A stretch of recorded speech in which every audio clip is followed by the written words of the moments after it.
Yeah. So, I mean, I told Ellis that no, he can't put that in his butt because he's totally going to have to go to the ER. He said he did it once, but I'm like, you don't want to have to go to the ER every week. Oh, hey guys, we're live. Oh, all right. Yeah. Okay. Say, hey, what's going on, guys? What's going on, everybody? I'll put the camera on here. Hey, I'm beautiful. Hey, what's up? So we got a couple of us in the chat here, and we're gonna start. Sorry, we're starting a little bit late. I'm trying to fiddle with technology, and you know how that works with me. I'd rather just beat the damn thing with a hammer and call it a day. Go back to the kitchen. So I got Ape, I got Gizzard, I got Sarge. We got some fun stuff to talk about, and we got a fun little bracket. Sure, more people will jump in. I got 1.5 million links out. I know there's Scotsman's got a chat going. I don't know if is Gun Gal still going, or are they done? Let's find out. Did I quarkify him? Interwebs. There you go. I got enough crap on my screen. I don't need more stuff. Well, let's see. Out of the Gun Channels group that I'm sub to, we have Tater Tube, Gun Gals. There you go. Born in Domestic. Yep. And this loser here with a skull-shaped pancake. Oh, yeah, wait, that guy's a jackwagon for sure. Rupan says, when are we going to learn about sandwiches? What sandwiches do you want to learn about, Rupan? Camping Crunch sandwich. Camping Crunch? There you go. It would be like the sandwich from Breakfast Club with the pixie sticks and the Captain Crunch, right? That's a good one. I was thinking peanut butter. That way it actually sticks and doesn't fall out. You put mayonnaise in there. Yeah, you put mayonnaise in there. It's called the Wilford Brimley. I just invented it. I don't know if you heard about it. Wilford Brimley. You'll know him. He looks like he's got a stash like Sarge. That means he's cool in my book. And Rupan sort of sounds like Ruben, so he's okay in my book. How about you? I know you're on the same boat, Ape. Yeah, sounds like it. Yeah. Diabetes. Oh, who do we got out there? Let's see what the hell's going on. So we got Tack Daddy's out there. Oh, son of a man, I'm a douche. I always screwing something up. Always clickifying on something wrong. Tack Daddy's out there. He says, I can't be first. I can be first. It's my chat. I can do what I want. Jumpy, what's up? Hemi, Black Cat. Oh, he's got sleepy time because he's going to work. That's right. He's changing the schedule. Scott's out there. Grim's out there looking confused. Ape, you're out there in there. C4, you're out there in there. Gizzard, you're out there in there. And I think that'd be it. Rupan, yeah, we're talking about. And there's Revolver bringing profanity to the chat. I appreciate that. That's great. It was a family show till that guy showed up. Jesus. We were going to talk about knitting, sewing, and taking vitamins and stuff, and look what he did. Now we're going to have to way to express your feelings to people you don't care about. Yes, right. I know. It's crazy, Personal right? hygiene. That's always important. Yes. And how to make your happy little trees a little extra happy. That's right. And you should always buckle up and don't go any faster than the speed limit tells you to, or Sarge will yell at you. Never. Sarge, do you do traffic stuff? Do you do like that sort of mundane kind of, I got to pull over an old lady because she was doing 30 and a 25? Only if I have to. Yeah. You're kind of one of the boss men though, right? You can stick somebody else on that, huh? Well, I mean, that's not it. I mean, that's not my primary focus. Well, I mean, if it's something that has to be dealt with, we deal with it. If not, we deal with other stuff. But so you're busy kicking ass and taking names. You don't need to be yelling at any old ladies for driving over the speed limit. That's for sure. Well, let me tell you, we will not let someone drive without a license or drive while intoxicated. I can tell you that. That's right. That's right. Rupan says, "Can we do a chicken liver sandwich for Gary?" That'd be we could make it'd be a po' boy. Chicken liver. Well, not liver. It'd be gizzards. Ew. Nasty. Chicken gizzard po' boy. Oh. That guy's wife. I sent you a link. I'll send you another one. Send it to your just use a CleverTax tablet or laptop again. He does fine. Yeah. Oh, that's right. It's not under your. There it is. I know I sent you one. But here I comes. also thought you sent Gary one. No, I didn't think I sent Gary one, and I was right. I'm usually right. I'm always right. I'm always right. Always right. Can we get a second opinion from Mia if she's out in the peanut gallery? Nope. I didn't send her a link. How about we send her a link? She can come in here and yell at you guys too. She wouldn't do that. Yeah, she would. She wouldn't, because we usually agree with her. Oh, that's true. All right. So, Rupan, that's your homework, Rupan. Jared, your homework is to do a Chicken Gizzard Po' Boy video for Gary.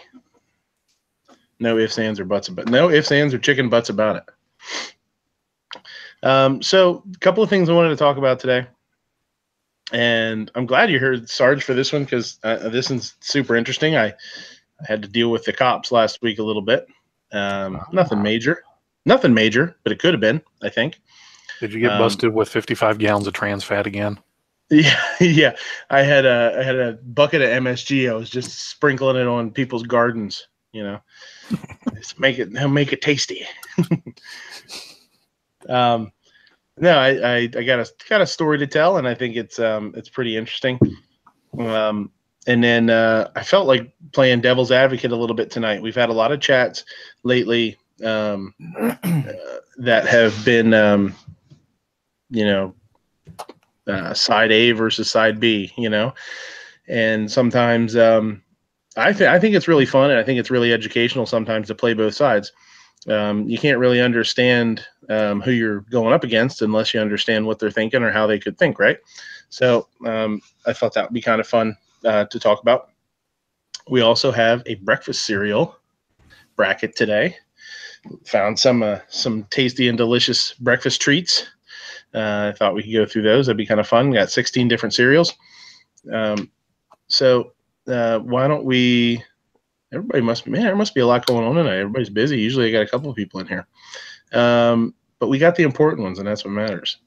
So, Ape, let's say hello, and what's going on with you? Not a whole lot. Finally recorded some videos while I had some time off, so all I need to do is remember how to use my editing software and get them posted up to YouTube or Instagram and GunTubes. There you go. I know I got to get something up on GunTubes too. I got to open up an account over there. Oh no! You see, that's why Jonas doesn't come in here. You don't have an account. I know. You know what? I bet you I'm going to go over there and try and open up an account, and he's going to have already opened up an account with my name, so I can't use it. Be a jerk like that. No, but that's a good idea. Thanks for giving me it. Yeah, that's why my email. Now I'll get my Reuben sandwich. It says with intense power. Gary, what's going on, buddy? Well, not a whole heck of a lot. I got some videos put out this last week. Finally got some old content that I got put together and released. And thanks everybody for watching those. Been a good weekend. I'm finally back to my normal work shift starting tomorrow after 6 weeks of being on an altered shift. So it'll be nice to get back to normal. Yeah. Yeah, the video on the star was nice, man. That thing looks like you shoot that thing well. Thanks. Yeah, well, I don't know. I think the gun did all the work on that one. I think it's the total opposite. Honestly, I think people blame the gun an awful lot. When they don't shoot well, and they're like, this thing shoots like shit, and it's like, well. I think certain guns just fit certain people well. Fit my hand well. It worked for me. That's all I can say. No, that's exactly what I mean. Sometimes you just pick something up and it shoots well. It fits you. The grip angle is right. The the travel for the trigger is right. The weight is right. It's balanced well. Like some things just work out, and then you pick up some guns and you find you have to work really hard to shoot it just barely adequately. What you would consider adequately. And, totally agree with you. Yeah. But it's nice. It's a nice piece, man. Thanks. Sarge, what's going on, buddy? Good to see you. I appreciate the invite.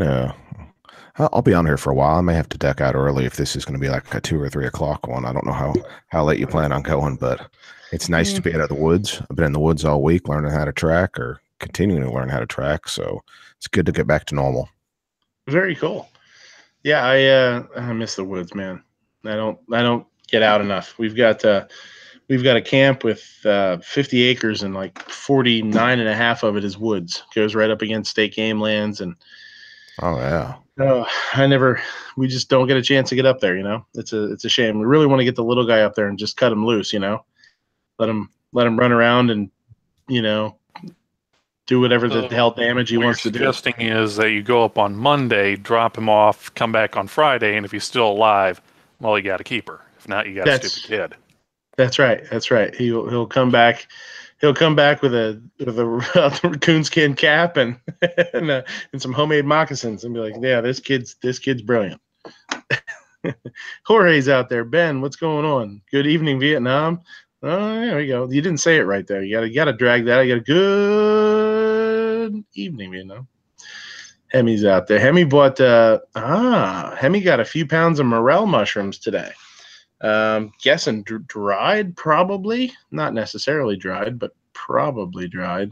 Oh no, you know what? If it's a few pounds, they probably aren't dried, because a few pounds of dried mushrooms is a lot of mushrooms. Have you guys ever used or ever had morels? Interesting mushroom. Not really. Kind of tubular shaped. They have, you know, they're pretty firm. Pretty cool.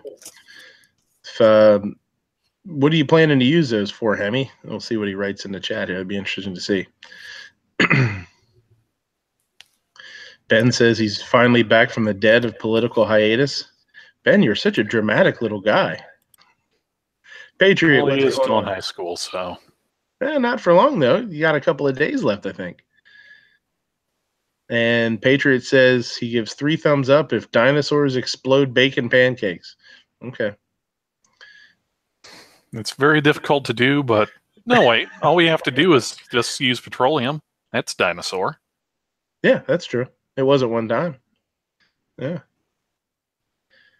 Vanessa Kitty, how you doing? What the hell is that?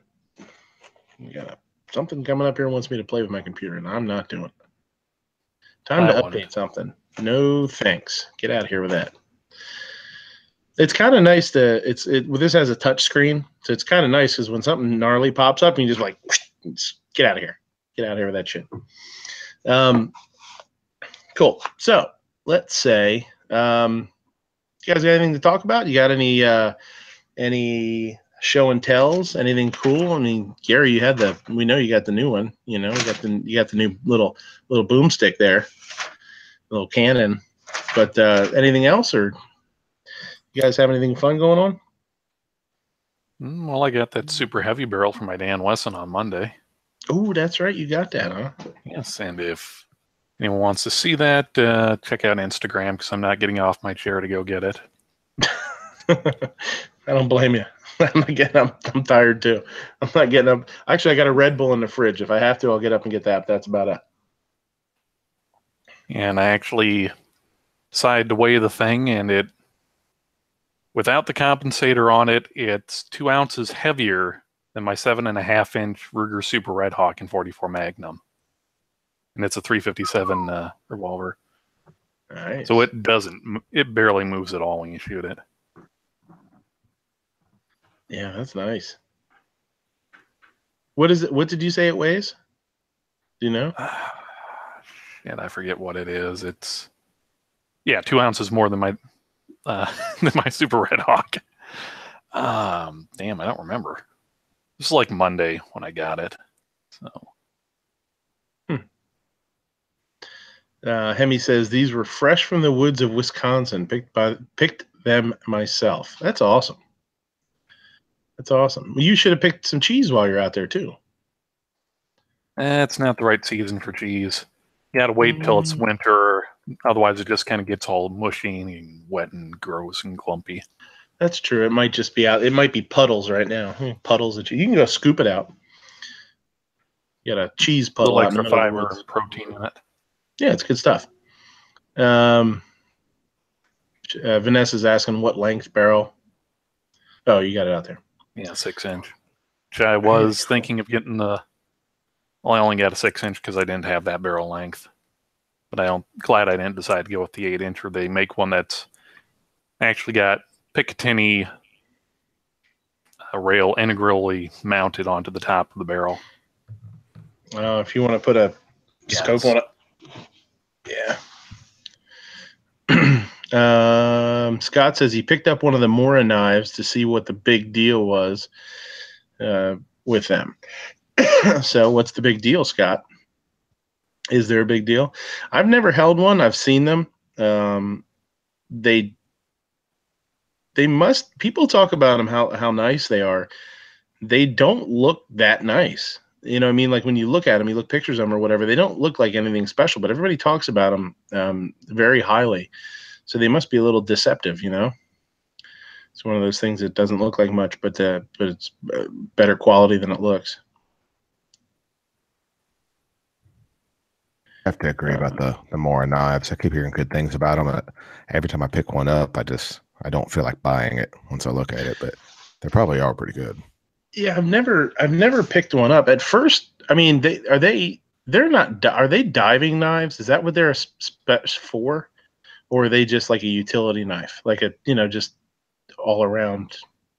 I really think they're more like a little camping knife, a little utility knife, because the sheaths that I've seen are made for going on a belt, but I don't know. There's just something about them. I just don't ever want to pull the trigger when I pick one up. So yeah. Hemi says they're $8 and they're not that special. I don't know. He says they're a camp knife. Hey, I don't know. They just when I first heard about them, first saw them, I didn't realize that it was Mora, and I thought it was moray, like a moray eel. And I thought, oh, those are diver knives. They're diving knives. They're intended to be, on boats and underwater and stuff like that. But I guess that's wrong. I don't know. Hey, Tack Daddy's back. How do you know they're not Mora or a moray? I don't. It could be pronounced that way. I don't know. I guess I don't know. Kevin says great brands. Oh, he retracted it. These old guys always like that brand flakes. He changed his mind that quick. Yeah. Oh, great brand. I think you're talking about cereal. I thought you were. I think it's a great brand. Like, oh, we got to get some cereal in here with some brand in it. He says they're great. I don't know. Maybe I'm gonna next time I go to the gun show, I'll have to keep an eye out because I see him floating around gun shows a lot. I saw a cool one at we got a prepping store in town. I had to go in there and get some stuff before we went out the other morning, and they had a neat olive drab and black one. It was pretty cool looking, but if you decide you want one, just let me know. I could send one up. They've got them right here in town. We not long ago too. They were on was it Gun.Deals, the app? They had a somebody was having them on sale too. Yeah, I'd be interested to see. I want to get a K-bar too. A nice. I don't have any straight blades. Most of my stuff is all lockbacks, other than my bayonet. But that doesn't, that's not a good side knife. Well, I guess it is a side knife, but I bought one yesterday that I can show you. That's actually pretty cool. Yeah, go ahead. All right, well, give me 1 second. Rich says Kevin says Raisin Bran is solid. Psycho. I know some of the off-brand Raisin Bran is it's a lot better. I actually really like it. Matt was talking shit about Raisin Bran. I turned Trigger Time into food chat this morning, cereal chat.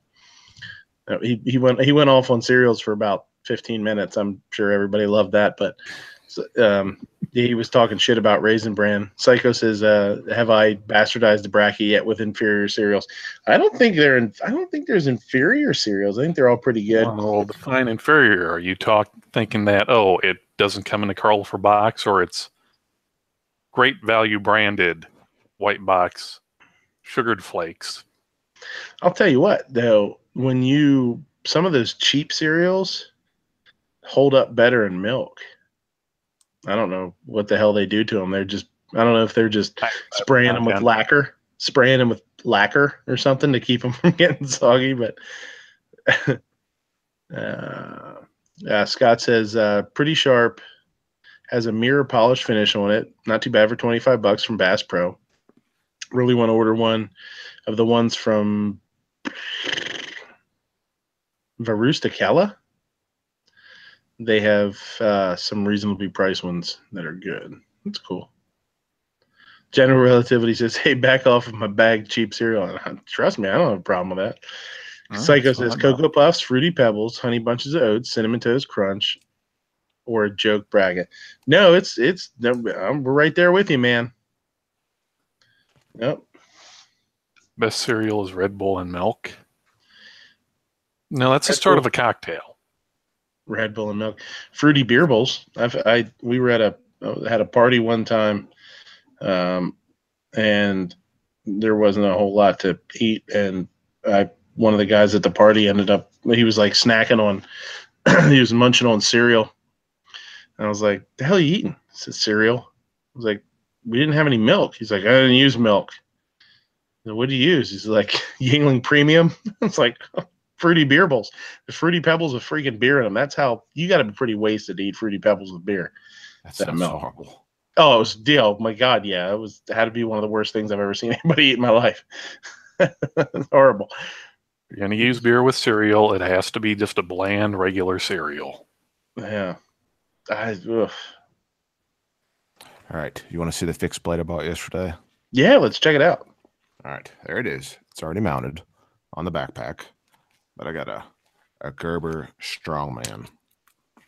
It's got you can mount this any number of different ways, but there it is right there.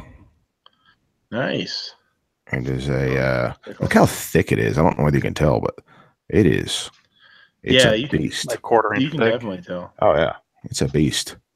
But got that for $70 at Smoky Mountain Knife Works, and that sheath that it comes with, you can mount it on a belt. You can mount it vertically, horizontally. You can mount it on molly gear, like I've got it mounted on that backpack. I mean, you could do a lot of stuff with this, and it's, like I said, it's a nice, substantial knife. So good investment.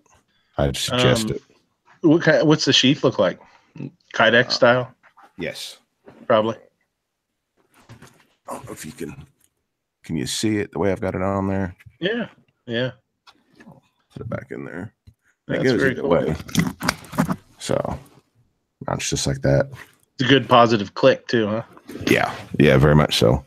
Very cool. And it goes in either way. You can turn the knife either way, depending on which hand you are. It's not. Oh, that's nice. It doesn't stay with the blade, so you can go either way. And it's really good for the money, I thought. So I've been looking at it for a while.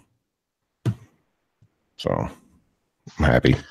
$70 isn't bad for something that's you could possibly have forever if it's well built. You know, they've got almost the same one at Walmart for $50, but the sheath was black, and that you could get the knife in either black or coyote, and there's a difference in the model number, so I'm not really sure what it looked the same to me, but I didn't actually measure the blade length or anything. But I wanted that one with a coyote, and I hope I didn't pay $20 just for the sheath to be a different color. But it's a different part number, but I haven't compared them yet. So, but they've got one for just under $50 at Walmart, same thing. So even better.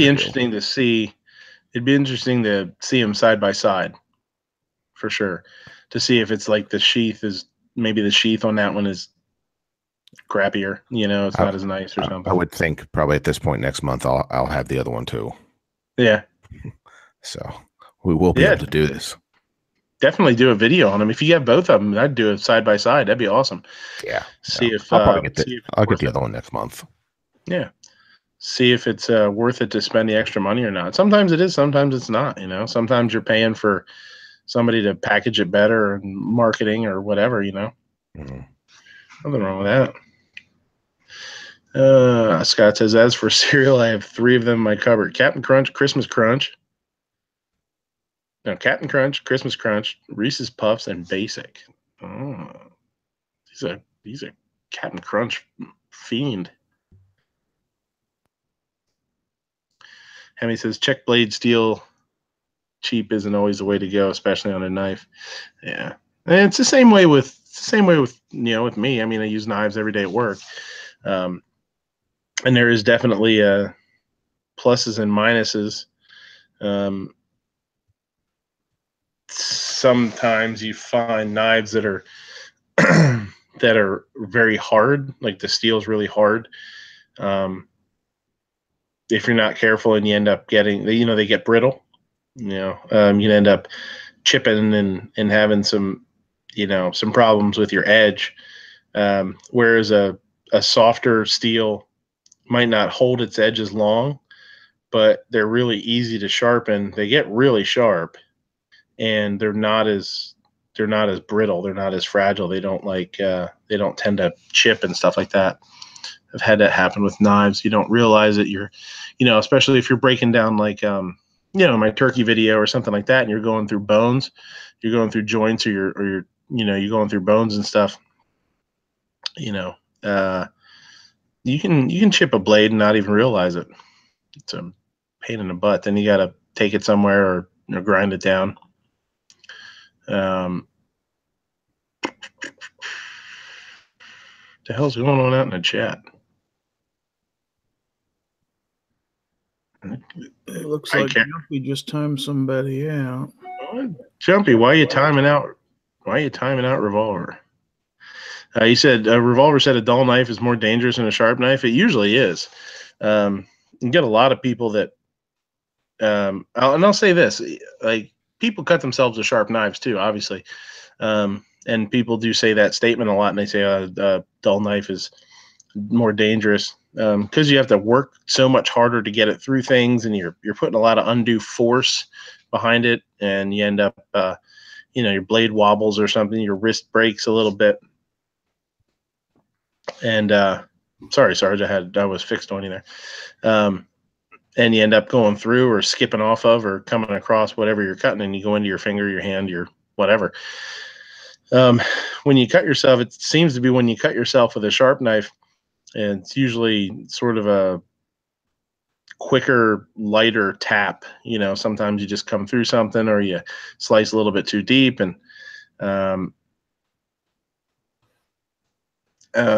Jumpy says he'll be back. It'll just take a couple of minutes. I don't think I can do anything about it. He's not banned. He's just timed out. He can still see the chat. I'm sure he'll have words for you when he comes back. In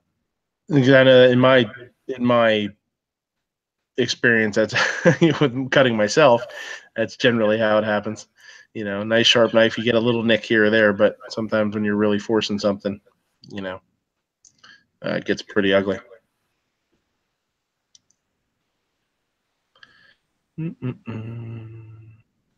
Damn, Scott says, for my kitchen knives, they each cost about $100 each to start because they're very hard to find Wusthoffs. Yeah, when you start getting into some of the higher end knives, it's not even. I mean, there's so many levels, even with like Wusthoff or Henkel, something like that. There's so many levels of knives. Vanessa says, we're there for you, Revolver. We're here for you, buddy. A lot of people say, oh, the Wusthoff is great, or Henkel is great, or this is great, or that. Nowadays, there's so many different levels. You can send somebody out to buy a Wusthoff, and they can still come back with a crappy, cheap, garbage knife. General Relativity says he uses ceramic knives, no sharpening. If you do, I don't know if you can sharpen them yourself. I know years ago when ceramic knives started to first become popular, a lot of companies that were selling them would sell it as a not a package, but you could send them back to the company to have them sharpen them and send them back to you because they weren't at that time sharpenable by yourself, but at home, I don't know. Psycho says he uses a pocket knife in the kitchen. I've done that too. Mm-hmm. I've used a bayonet. Hell, I grew up at camp, you know what I mean, going out with my grandpa and stuff like that, and I always had machetes and bayonets and stuff. I've used a bayonet a few times. I've used a bayonet to flip steaks on the grill. Jorge says he wants to get a current military bayonet for his AR. I think I have what do I have, an M? What is it, an M7 or an M8? I don't remember which one I have. They're very similar. I'm not sure what the difference is. One's newer than the others. Mine's probably an M7. But it works on my AR. Fits nice. There's an army surplus or a military surplus place sort of outside the town I used to that I grew up in. It's called Coleman's. I'm trying to think. It's Coleman's Military Surplus or just ColemanSurplus.com or something. If M9 is the current one, then maybe I do have an M8 or M7. Fuck, I don't know. It's downstairs. Actually, it might be in the gun safe. But they have a lot of bayonets. They do ship too. And I know I've seen some stuff from them. Somebody was building a Set-Me. And they had Set-Me bayonets. Their prices are pretty good. They have different quality levels too. So if you check those out, you might find something there if you're looking for it. Gun shows are always the best, though. Always, always. Fine Ape has used a scalpel in the kitchen. You like the dudes in, not The Godfather. What was the movie where they were cutting they were in jail, the mobsters were in jail, they were cutting the garlic with a razor blade? Not Casino. Shoot. Goodfellas. Yeah, Goodfellas. There you go. Laggy McLag-a-lag. What's going on, buddy guy? Because I said that was the key, is cutting it thin. Yeah, and it just melts. Just melts in there. Just melts down to nothing.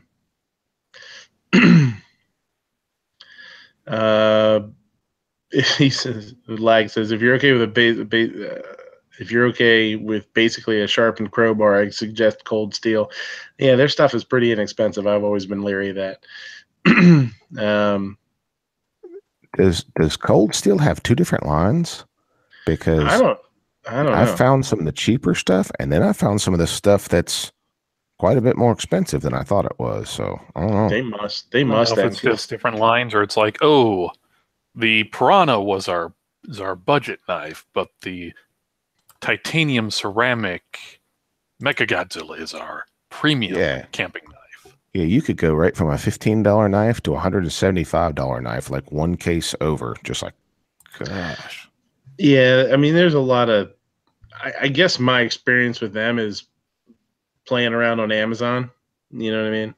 So I don't know how. I mean, and that stuff is like more. I don't want to say it's not fake. Obviously, they're real knives and stuff, but goofy swords and machetes that look definitely inexpensive. Crappy handles on them and stuff like that. I don't know. Maybe they do have some nicer stuff out there. Has anyone ever been to Smoky Mountain Knife Works besides me? No. Nope. It's the world's largest knife store, and it's amazing. So, since we're on the topic of knives.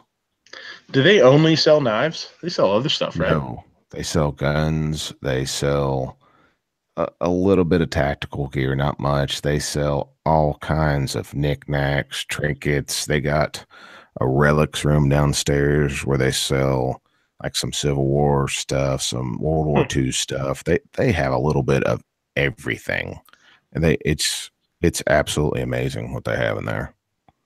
So there's stuff in there for everybody. It's gigantic. So they got every knife you could think of. Revolver's saying thoughts on Jimmy Kimmel blaming NRA and Trump for for this last school shooting. Who the hell's Jimmy Kimmel?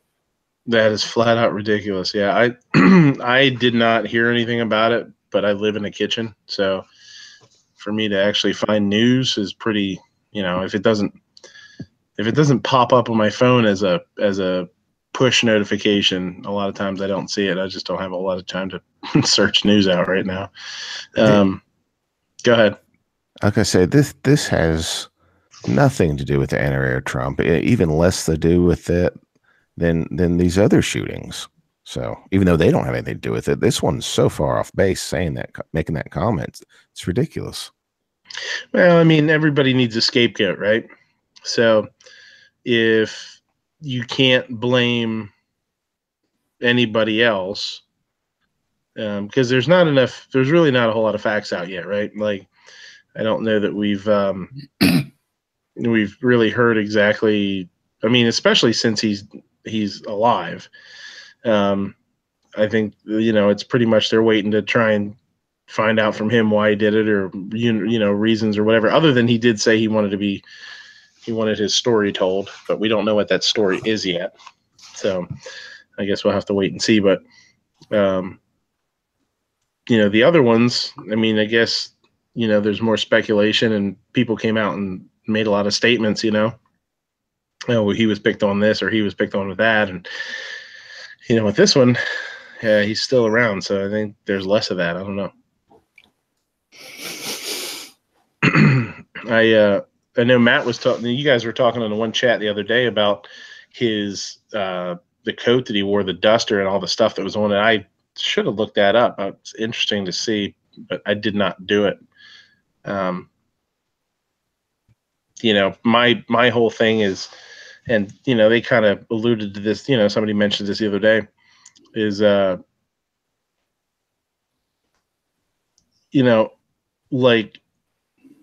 I know everybody wants to blame the parents usually. You know what I mean? Everybody wants to be like, well, their parents. But this one is if that really is what this kid was wearing on a pretty daily, on a fairly regular basis or a daily basis, at some point, that's your damn kid. You grab him and you sit him down in a chair and you're like, yo, what the hell are you doing? What's going on? Like, why in the hell would you pick these things to wear? What kind of statement are you trying to make, or what's going on? That's a little bit mind-boggling to me. I mean, it's not like it's something more generic when you start looking at some of the stuff that supposedly he had on his coat. I think he had the trench coat, and then he had a shotgun and a .38 revolver concealed, which would be easy, and that's what he did it with. Yeah.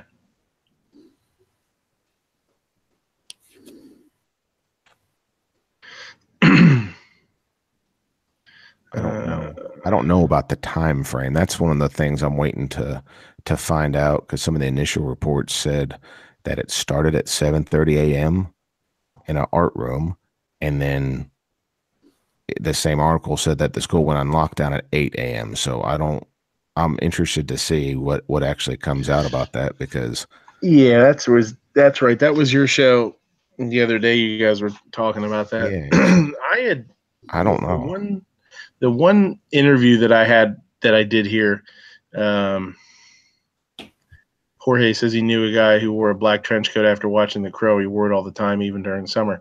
I'm not saying it's just a trench coat, but he had a bunch of oddball stuff on it. When you start having, but he had the Nazi, not a swastika, but the Nazi silver cross. He had, I don't remember what else. I don't remember. They were talking about it Matt was talking about it on one of the chats. But the hell was what was I saying? Well, that's why I don't read the chat, because I get totally. Yeah. Oh, and your chat. I did hear an interview, not an actual interview with a kid that was apparently in the art, one of the art rooms, or over by the art room, I guess. And he said his teacher was the one that went out and pulled the fire alarm. But that was from a person's mouth. So we'll see. It's going to take a little while to figure out what actually happened, or for it to get out to us. There's some people that already know, it's just not gotten out. Psycho said he'd wear a trench coat if he could pull off a fedora with it. I mean, it sounds like this kid was probably relentlessly tortured, and you know, and eventually this is the way he saw his way out of it. I mean, I don't know, but Yeah. there's probably only about 100 chances this could have been avoided when it all comes down to it. Yeah, I mean, I don't have a kid that age. You know what I mean? You have a kid that's, you know, you have a 16-year-old, right? Yes. Your oldest is 16-ish. Yes. If you look at my Instagram, you'll see the look of fear in my face as we went for our first drive this afternoon. Oh, I bet. Were you stomping the brake pedal on the passenger side? No, he actually did just fine. He did just fine, but I started driving when I was like 12 up at camp, so I was driving full-size cars when I was 12, you know, around here on the same property. So, yeah, I did a lot of stuff I shouldn't have done when I was a kid. Well, I guess we all did, but yeah, I don't have a kid that age, so you know what I mean. It's all live and learn. I know as a parent, like, you know, you don't always know what you're going to do until you get there to do it, but I do know what it would be, what it's like to be on the other end of it, and you know, get picked on and be picked on and be left out and you know, that kind of stuff. You know, and you know, it's complicated. It's tough. I mean, I understand. A lot of people don't know what to do for that kid. You know, sometimes bringing attention to it, too, if it's not handled right, could make things like that worse too for a kid. You know, you've got a kid that might be catching shit from somebody, and you know, teachers get involved or somebody gets involved, and it can escalate it. You know, I don't know, and I know that's not an excuse not to do something, for sure. Don't take it like that, but it's true. You know, it's weird. I mean, until we really hear it, I mean, it's hard to have too much of an opinion on it, but you know, if you were a kid that is getting bullied, picked on, ostracized, it can be relentless. And I'll tell you what, nowadays, you know, with, you know, we all came onto YouTube here as not knowing each other at all, you know what I mean? And met because we have common thoughts, common goals, common whatever. We have things in common. So nowadays, that's good and bad because, you know, a kid, you know, or somebody is having it tough can come on socially on, you know, social media somewhere or YouTube or whatever, and sort of start fresh with new people. You can join groups that you really fit into, and you could have your online life that's very productive, and you're hanging out and talking to people that are really positive and great. And then, you know, the total opposite of that with Facebook and things like that, where you're kind of unless you block people, unless you put up your walls there, you're kind of, it's open season for you. You know, anybody and their brother can come on there and continue whatever you were catching at school, and that's a shame. That's sad. It's rough. I don't know. I think the biggest thing is if you have, I think you have to understand that kids, I think it's kids are mean as hell, man. And people, they know that, but at the same time, I don't think parents or people or adults take it into a, you know, consideration that we do need to teach kids how to be good human beings, and not just be like, oh, you know, that's how kids are. You know, I think, you know, if your kid's being an asshole, I think, you know, parents should grab that kid and sit him down and be like, hey, you're being an asshole. You know, I mean, I think that's important. I think that's important to do. You know, you see your kid at the bus stop and he's, you know, picking on some other kid and, you know, doing whatever to him. You know, I think there's a lot of parents that are just like, kids will be kids. I don't know. I don't think so. You know, I think we need to teach kids to be productive members of society, and and to be good human beings also, not just my kid's an alpha, you know.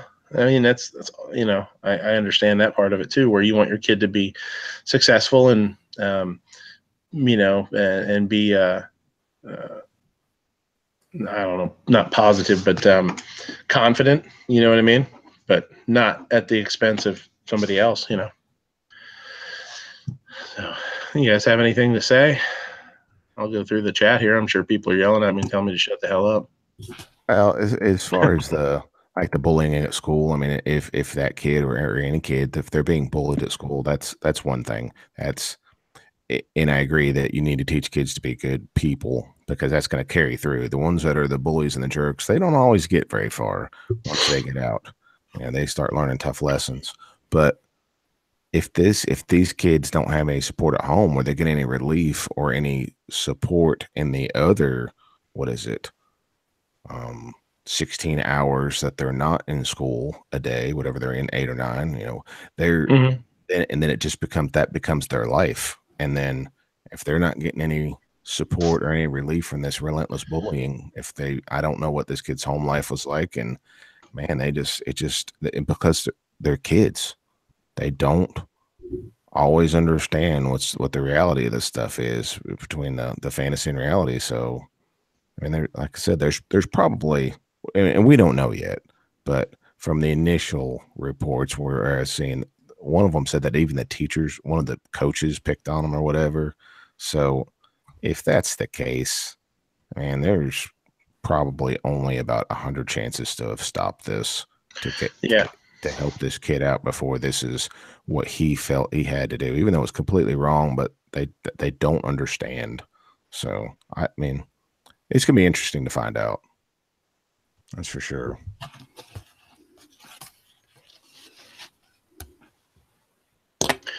Yeah, I don't. Yeah, it is. It's just it's a shame, and you know it's happening.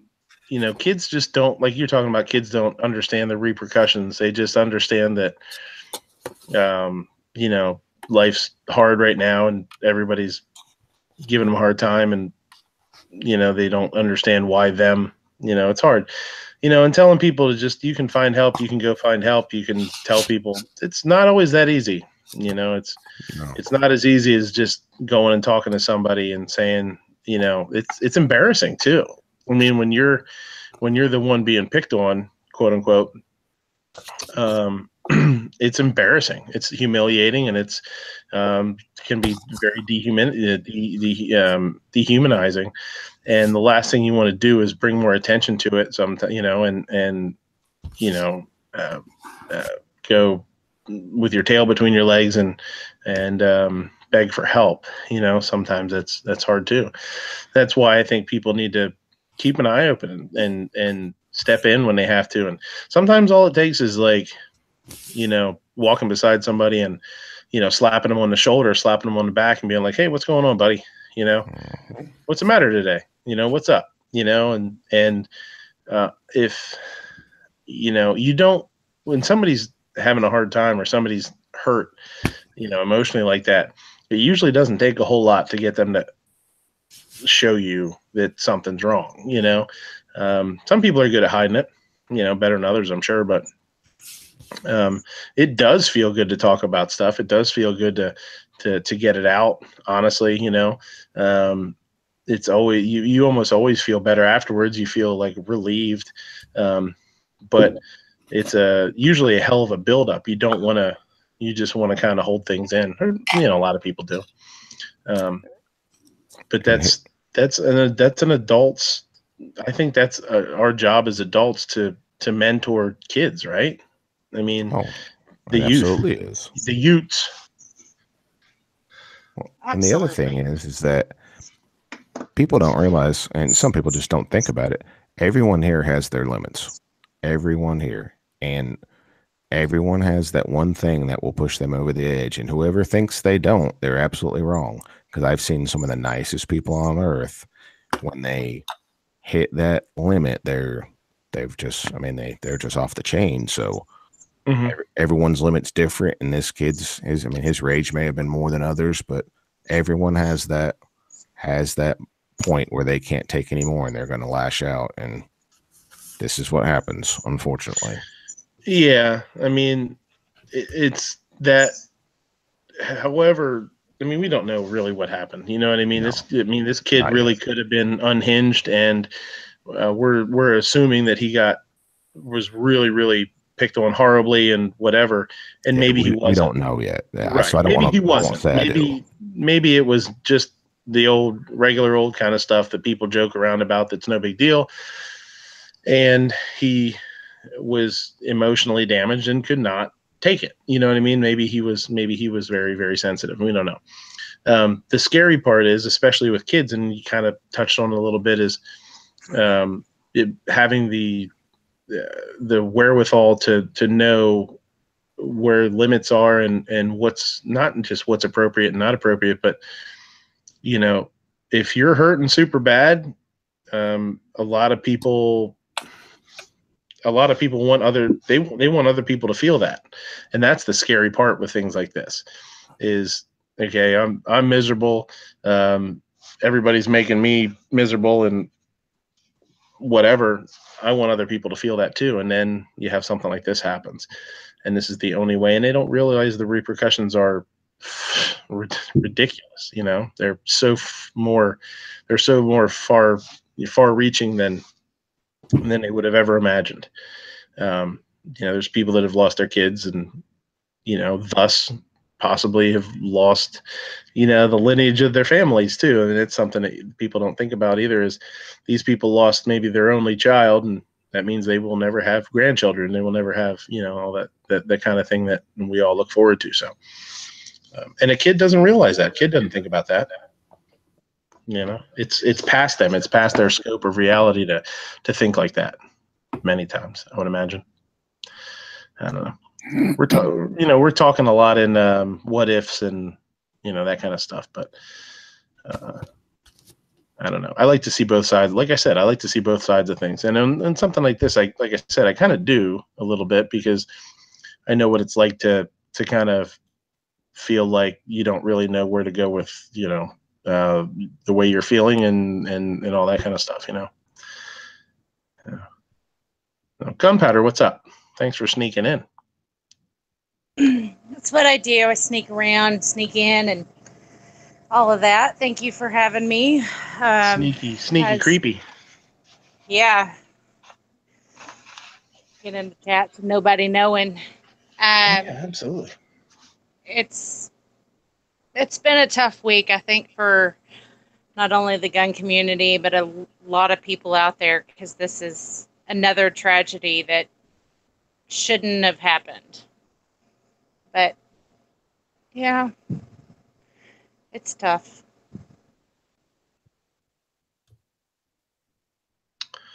Home of the Brave, how you doing? It says banned all guns, shotguns, and revolvers do more damage than full auto bomb stock AR-15s with banana clips. You can't say, Abe, are you okay? He said banana clip. You hungry now? Mouth water? I've been hungry since you promised me a Reuben sandwich and sweet tater fries a couple months ago. Months ago, right? The bear and I have been sitting in the serving window all this time. I know, you should see it. It's like dehydrated now. It's brutal. It's gonna be it's like that guy the other night, like we were talking about. It's like, it's a little dry. It's a little dry. If you're not a patron, you don't know what the hell I'm talking about, but that's a good story, and we might get to that later. All you need to know is that you can knock on the door of his restaurant at midnight, 10 minutes before they close, and he will cook you a filet mignon. Yeah, I will. And if you say it's dry, he's going to contract Gunpowder to come and throat punch you. That's right. I totally will too. I got people. It's disrespectful. That's what it is. So I will throat punch anyone out there that does it. Grim is. I can't say this enough. Grim says, Midnight, you are correct. We can just stop there. Okay. Grim, that's one. You don't ever add more big head to the midnight, right. Okay? That's right. Come on. He says, they don't think ahead, and I always tell any students, to tell, but not at that moment, so not to attract attention. I think he's talking about, how you can actually you're scared to tell anybody because it can actually make things worse, and that's true. Yeah, I mean, Grim's a good one. Grim, you have a link. It'd be great to have you in here. Love to talk to you about it, or hear your side of things. I wish kids would just throat punch more instead of grabbing guns to deal with whatever their issues are. Just throat punch a kid that's bullying you, and you don't have to worry about being bullied anymore. Worked for me in high school. The views of Gunpowder Beauty do not directly reflect the views of Midnight Range TM's channel. No, I don't. But I am a big fan of kids taking other measures. There's way more ways to sit there and deal with a bully or a teacher who's picking on you, or kids that are just being jerks. Smack them in the face or something, kick them in the nuts, throat punch them, do something, but don't go grab a gun and shoot up a school and take lives away when there's other ways to handle the situation. Yeah, and that's what we're talking about. We're talking about it being, kids don't have the forethought to think that this is going to definitely destroy the rest of your life.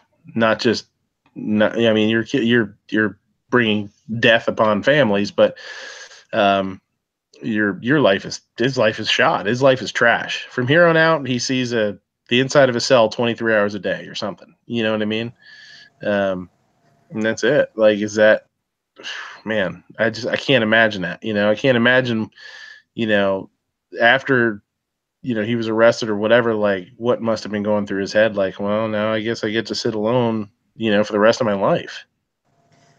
Unfortunately, the prison system is a lot of times better than most of the lives that these kids lead. You've got 3 meals a day. You get to watch TV. You get to go outside. You get to socialize with other people. And that's not a way to look at life. It may be a better life than what you have, but that's not a life. You are taking away other people's future because you are having some hard times, or your parents are assholes, or kids are assholes. Life gets a lot tougher after high school. High school is that little dream phase that there's a restart button that, I can go do this and it's okay. It's kind of like the video game. You go and shoot some people on a video game and you press restart or turn the video game console off and everything's back to normal. Unfortunately, that's not reality. And high school, yeah, it's a tough 4 years, but reality of life when you become an adult is a lot harder than high school. So I'm really interested in this. I'm interested in jail now. Shut up. That doesn't sound all that bad. Trying out that new prison wall. Watch TV and go outside. Sarge, can you get me locked up for like 2 or 3 weeks? That's absolutely no problem. Just come on down. Sweet. Yeah, just make sure you pick up the big bag of oregano that's underneath your safe. I've got tons of dried herbs at work. I can just If we're passing out vacations, can I sign up for a 3-week vacation? No kids, no. Those kids are your vacation. That is your vacation. Well, your kid is your vacation, butthole. I wish. I'll get locked up with him. Will they take 3-year-olds in jail? No. We're out there. I'd love to get locked up with him for 3 weeks. Play. I'll have all sorts of fun. All we got to do is here's what we got to do. I just got to get arrested. Sarge, you can lock me up, and then in like 2 weeks you realize, be like, oh shit, this isn't weed. This is basil. This is dried basil. Let him out, and we'll be all good. That's no problem. Yeah, easy, nice. I like the way this show's going.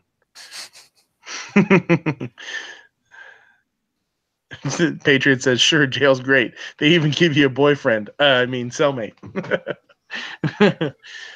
I'm not that good looking, so I think I'll be all right. not what Well, I don't think they'd be looking at you from the front. No. I'm a pretty big dude. More Hard to cushion roll for the up. push. I'm hard to roll over.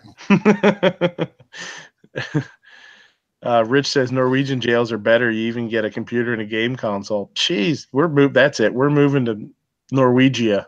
Norwegian. We're Norwegia. All right, it's Norway, I know.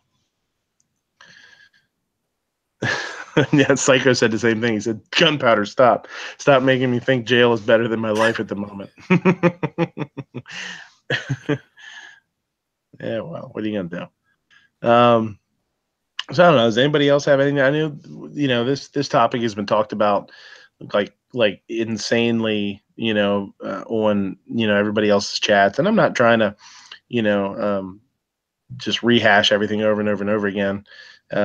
But, there was a couple things that I thought would be interesting to have said. I think it was important to say. And, does anybody else have anything?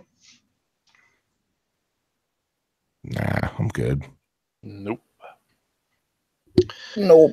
No, apparently I'm making everybody want to go to jail, so I think I'm just going to sit in the corner and be quiet. I haven't Everyone. seen Tardot for a couple of days. Did he lock himself up on purpose?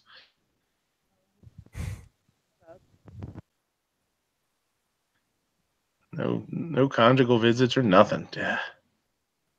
You realize the silence is her starting the car to come throw punch you, right? Yeah. Uber.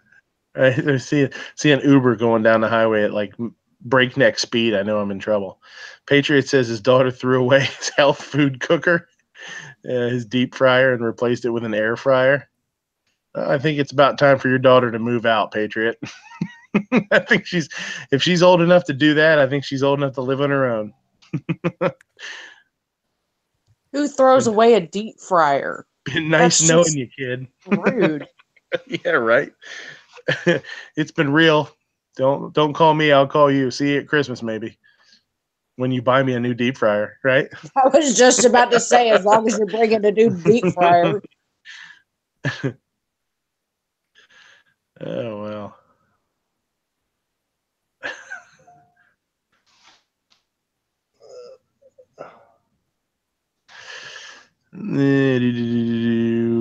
Yeah, Sandhill says that's why you haven't seen Tardog. Gunpowder throat punched him into next week. He'll be back Wednesday. She actually throat punched him so hard. He's actually hanging out with Vandalistica right now, 15 hours in the future. They're actually eating some weird Australian food. What? I said, did he email y'all? Yeah. Clover Tag says, deep fryer, you talking work again? Yeah, I'm talking man business. Deep frying. Where's your wife at, Clover? I sent her a link. She was asking for a link. I sent her one, and she went to bed probably. She's like, this show sucks. I'm going to sleep. So we can move on to some pro and con talk here and make people really upset. Maybe that would be fun. And this is just a couple of things to bring up. It doesn't necessarily have to even go anywhere. And if nobody wants to talk about it, we'll just move on. No big deal. But one of the things that I think is kind of not funny, but it's interesting is San Francisco being a sanctuary city for just miscreants and criminals and whatever else craziness is they're allowing there. Clovertax said Apatron 5000. I don't know what the hell that is. That sounds like, I don't know. That's craziness. I don't know what that is. You guys might know what that is. So they're talking sanctuary cities, and we're like, that's horrible. That's horrible. Which I think it is ridiculous. I think it's crazy. It's horrible. But now we have sanctuary gun cities, right? Which we think are awesome because we're gun people. So I don't know. I'm just interested to see other people's opinion on this. And if anybody has, any comments or whatever. But I'm trying to think how I want to word this. It's interesting. cities and counties being able to disobey state and federal regulations. I know the whole civil disobedience thing has been part of our country for years, and I think that's great. I think it's a good way to go, but it's effective, and it's also, by nature or by name, nonviolent. But what do you guys think about this whole situation? I mean, I'm sure it's been going on for years, and I'm just now old enough to realize that it's happening. But has there been other things in the past that you guys have thought of that you can think of that sort of run along these same lines, where basically states or cities or towns or counties are just saying, nah, we're not doing it. Get bent. We're doing what we want. You guys have any insight, or info? That's a good input. Insight or info. That's a good slogan. Yeah, just look at the recent legalization of marijuana. That's because, I mean, the people wanted it. It was illegal. They said, first of all, they didn't enforce it, and then they went ahead and made it legal. So it does happen. Yeah, actually, now that you mention it, I know around here, it's they just started doing fines. They didn't make it criminal, quote unquote. It's just, I think that there's 3 different. I think you can get caught 3 different times, and it's like a $50 fine, a $100 fine, and a $200 fine, or something like that every time it goes up. That's an interesting take on it. Yeah, I didn't think of that. It slipped my mind that that's even a thing here. Yeah. So I mean, and if the people are for it, and they don't enforce it, next thing you know, everything changes. But I mean, this is kind of the opposite, but not really, because if the people are for the keeping their weapons, and the law enforcement realizes it's going to be a steep uphill battle to try to do what the legislators want them to do. It's not going to be enforceable. It's going to be really, really difficult. I know there's going to be a lot of people that aren't going to be the ones going out front to do this stuff now. So I see it as being, especially with the guns, the whole, we're not going to hand in. You guys don't want to kick in the doors, and we don't want to have to fight. It seems like it's a very, very quick and effective way to change minds and get your point across. Whereas they say, vote people out, or vote people into the office that you want. I mean, when's the next time somebody's going to be up for election? And then they got to, go through the whole process of the election process, and you got to go vote for them. Then it's, till they come into office, until they actually start doing things. And, people come into offices, and it takes a year for them to do anything. They're just playing catch up from the last guy, maybe, or whatever. So, whereas something like this is like super quick, super effective, and now super high profile, because, word spreads so fast. And, 10 seconds after something happens, it's all over the damn news, or it's popping up on your phone, So that was interesting. Jumpy says, leave the weed alone, but I like my guns. Vanessa says, civil disobedience does not give anyone the right to help criminals.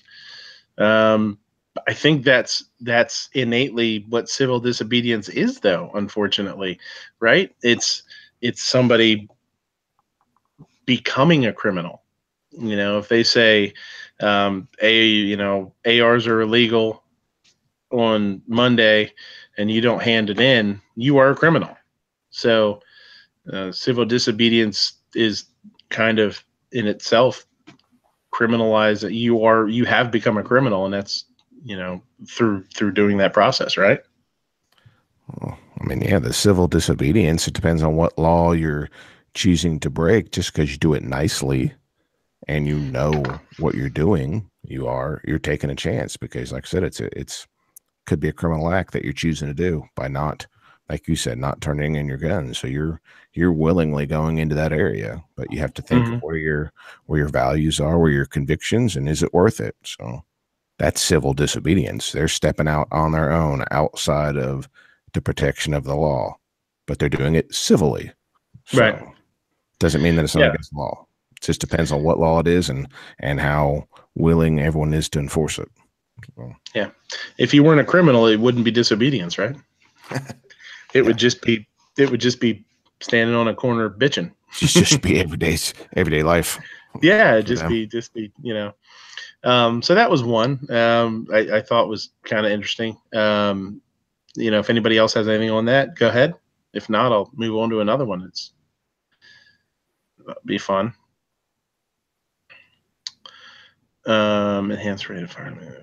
Yeah, Vanessa says enhanced rate of fire devices makes one a felon here in Connecticut now.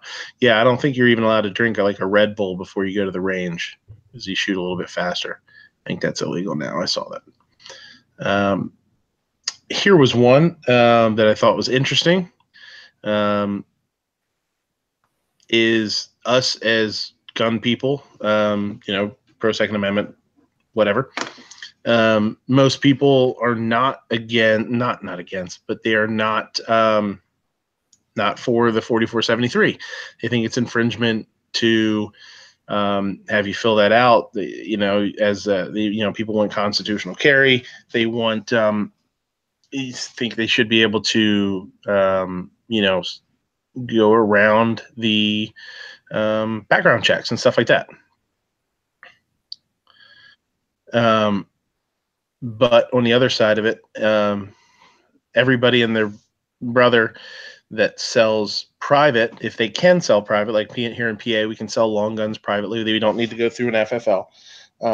Everybody is all for and very pro making sure they have a CCW, getting their name, making sure they're, live in the state or whatever background you want to look at. Even though you as the seller, I don't think you have a whole lot of legal ramifications. I think it's buyer's responsibility to make sure that they're legal to buy it. I think I'm not really 100% sure. But isn't that a little hypocritical? That we want to watch our own ass, whereas we don't want to let the government know, right? So I don't know if anybody has any thoughts on that. That would be interesting to hear. Well, I know in my state, it is the seller's responsibility according to the law. Now, you can sell any kind of guns privately here, not just long guns, handguns too, but it is the seller's responsibility to determine whether or not the person buying the gun is legal to possess such a weapon or not. I don't know if that's every state or not. I wish RL was here. RL would It is know. in Texas. Now, how you determine that, I'm not real sure. Without having the NICS available to you, I guess, I can tell you what they do here. Yeah, go ahead. In this state, it's a misdemeanor to the seller has to see either a permit to purchase a pistol on obviously a pistol sale or a concealed carry. You don't have to see anything on a rifle or a shotgun, but you also have the responsibility not to sell to someone that's not allowed to possess it. It's beyond. It's not. It's that's just for selling one without seeing the permit or the concealed carry. If you sell to a felon, you're in a whole different area. So my advice, and this is the easiest thing to do, and whether you're required to or not, if you've got a buddy that owns a gun shop or you're in good with a gun shop, go down there and pay the $10 or $20 for the transfer. Just because then they do the background check. They call the ATF. They do the background check, and you have nothing to worry about. Absolutely nothing. It's I saw someone. I've seen someone lose their career over selling a gun to someone that was legal to own one, but what they didn't know is they were temporarily prevented from owning one for domestic violence protective order, and then they went and they did the unthinkable with that gun, and he didn't know, but he didn't require that purchase permit and whatnot because he couldn't have got one. So it's just not worth it. Pay the $10 or $20 and don't worry about anything at that point. So that's my advice. I totally agree. I've never sold a gun privately. Like here in PA, you can sell long guns privately, but not handguns. A handgun has to go through an FFL. I have bought guns privately. They were from somebody I knew very well. So, I wasn't worried about it. But I'm not sure legally how it is, as far as who has the burden of, I don't want to say burden of proof, but you know what I mean? It's usually the seller. Really? It's usually not the buyer. It's the seller that would have done the illegal act by selling it to someone that wasn't allowed to or didn't do it correctly. And the other person possessed it, but they sold it. So, in my other rule of thumb is if they're in your phone book and you know them, man, maybe you don't have to worry about that because you know that whether they're legal or not. But if you don't know them like closely, go to the FFL, do the transfer, and then just walk away. There's nothing to worry about at that point. Yeah. No repercussions. If they go do something crazy with it, there's no one can come do anything to you because you did your part. So. Yeah, I've only bought guns from family members, but for here, I'm not really sure that you have to go to an FFL, but just the fact that those kind of situations can happen, I would totally agree with going to an FFL to get it done, just for the simple fact that they do the background check. I mean, just think, what if you sold a gun to the dad of this kid that did that shooting, and then a couple months later he gets that gun and goes and shoots up the school? They're going to come back and look and see where this thing came from. And if you went through an FFL and transferred it, you're free and clear. But they could not, and I don't mean by they, I mean not law enforcement, but the media. It could all get twisted around, and it could be a very unpleasant situation. So that's just my 2 cents. Yeah. And something that came up, I think it was on your chat where they were talking about making the NICS or some sort of, I mean, Pennsylvania, it's not NICS, it's the Pennsylvania system, making that available to civilians, or not civilians, but people that don't, people that want to sell privately. It should be. I'm wondering why that isn't a thing, I mean, it could be as easy as, with as easy as it is to transfer money. I mean, you can PayPal it, you can transfer it straight from your bank account. You could, give them a debit card. You can do all these different things. If they charged you $5 or $8 or $10 or whatever it is to do it, to be able to do that, it would be really nice.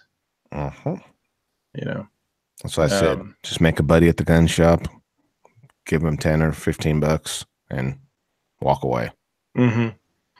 Yeah, for sure.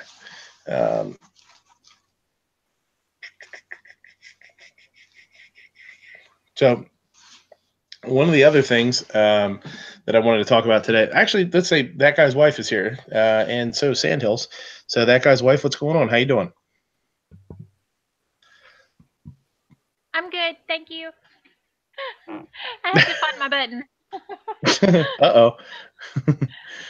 No, that's cool. Good to see you. What's going on? What's new? Just a long weekend at work. Yay me. Yeah, I know it. I know the feeling.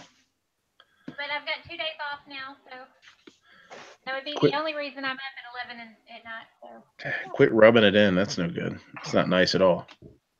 I'm sorry. Yeah, be making fun of a guy that works 7 days a week. That's not cool at all. That's mean. That's just plain mean. I could not do my job 7 days a week.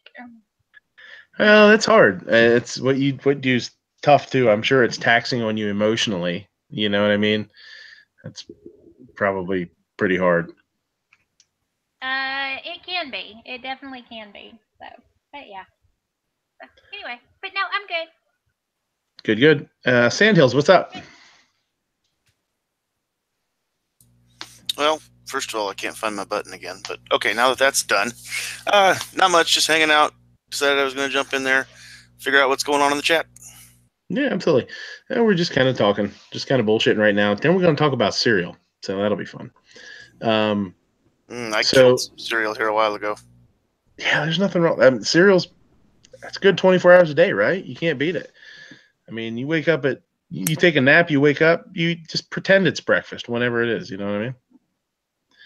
No problem there. So, I had kind of an interesting story, and that was part of one of the not headings, but one of the things in the description of the chat or the title was kind of comes from this a little bit. And I had an interesting thing happen on the way home from work. I don't know what night was it? Thursday night, maybe? No, Friday night. I guess it was Friday night.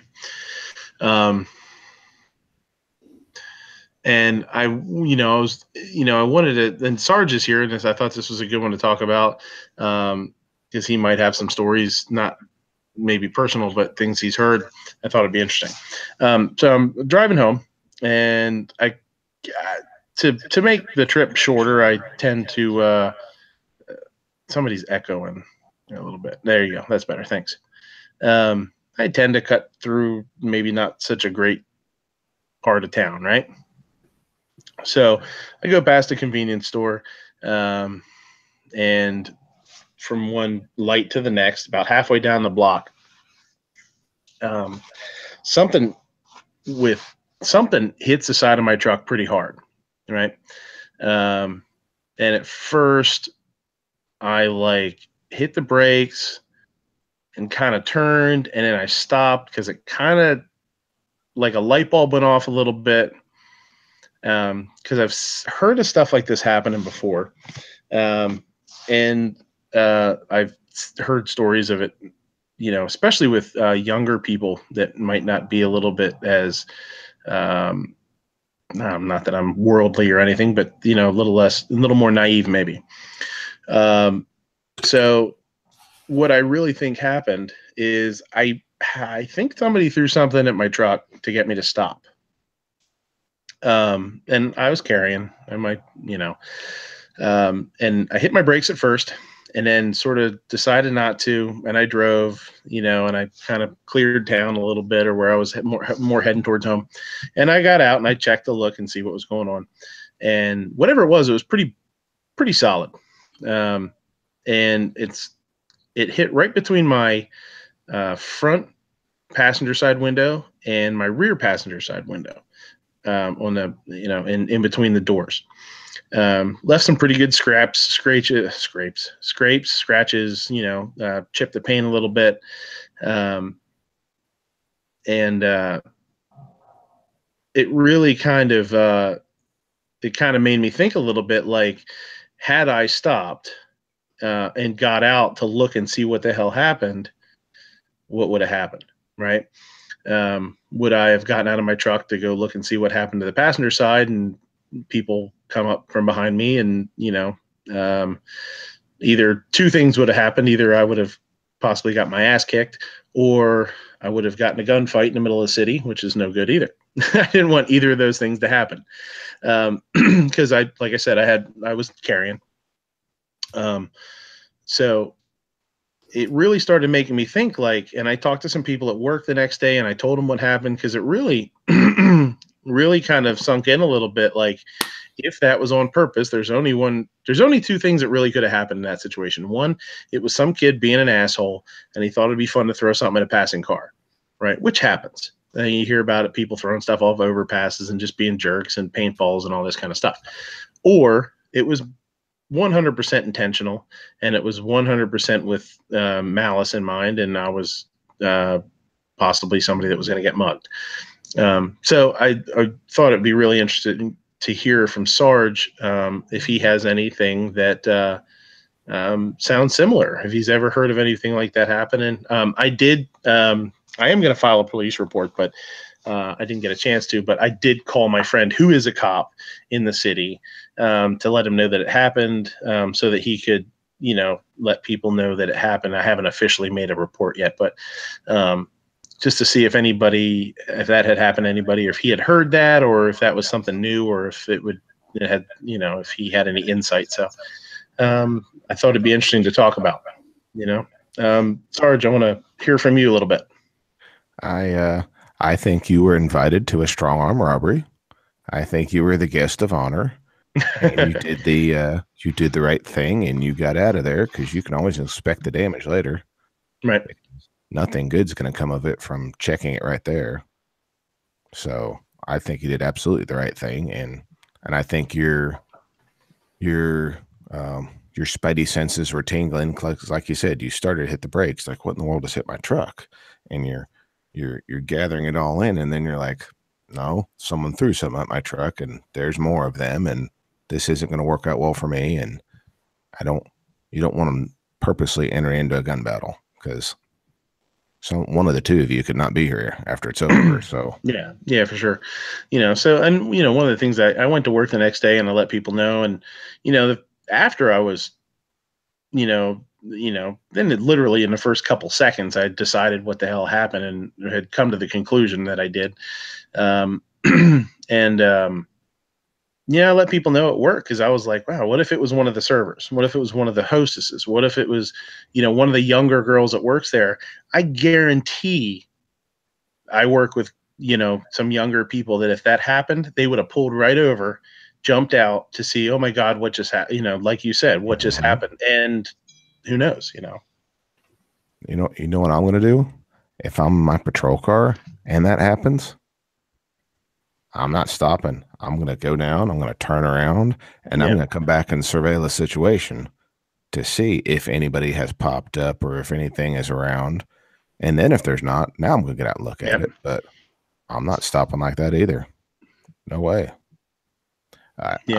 We went to a call, since you want to know about another one, where the Good Samaritan did get stopped by the guy on the 2-lane road just outside of town, and he was broken down, and he was needing help, and he was needing some money. He said, I don't have any money. I said, I can get my jumper cables and help jump you off. And he said he really needed some money. And, well, I guess because the guy didn't have any money, he stabbed him in the arm. So that guy didn't like it too much. He grabbed his pistol that he had between the seats and popped a couple off out the window. Didn't hit him. He ran off and popped a couple more off and hit his truck and or him as he got in his truck and left. And he got his point across. Yeah. That he didn't like being, essentially robbed, even though he didn't get through with what he was wanting to get. And he definitely stabbed him. Mm-hmm. So he didn't care for that too much. So it happens. These people I just broke down here. Oh, I just need some help. Well, we better call a friend, or I'm going to call a friend to watch me while I help you. Because no. Yeah. We're not doing that. Yeah. The older you get, the more skeptical you become, right? But for good reason. For a reason. Yeah. I'm thinking, we're sitting here talking about it. I'm thinking, this kind of thing probably is like gunpowder's worst nightmare for like an Uber driver, is you probably got to be super paranoid, super worried about who you're picking up and where you got to pick them up and where you got to take them, Absolutely. That's why I make sure that I have my sidekick with me. Yes, it's always good to have Mace. Yes, Mace is my friend. If I were you, I would get some of the 230 grain Mace. That stuff works good. Absolutely. I mean, that's really the only way to go. Yeah,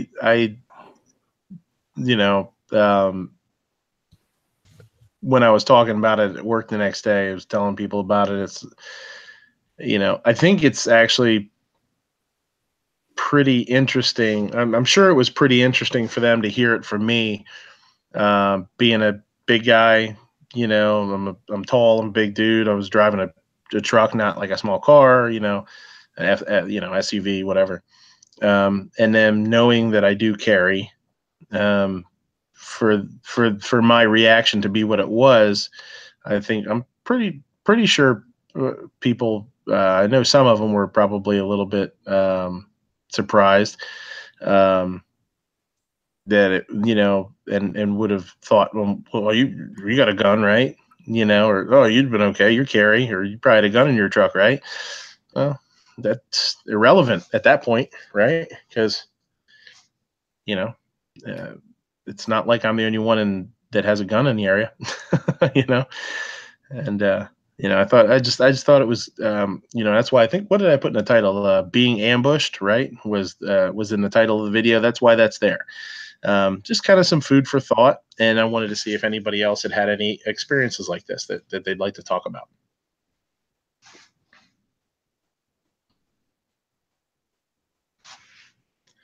And if not, we can talk about surreal. Well, for me, I have had to forcefully remove somebody from my vehicle while driving for Uber. He was a little drunk.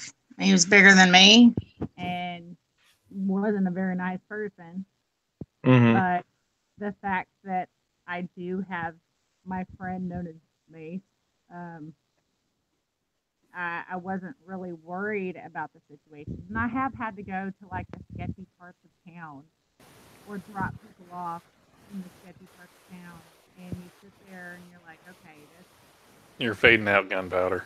Yeah, I'm not sure. It might be your head. I'm not sure what headphones you're on. It almost sounds like you're not plugged in the whole way.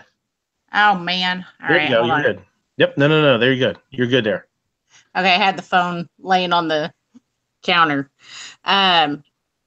But I have had some situations that it made me really glad that I had my friend Mace with me. But Mm-hmm.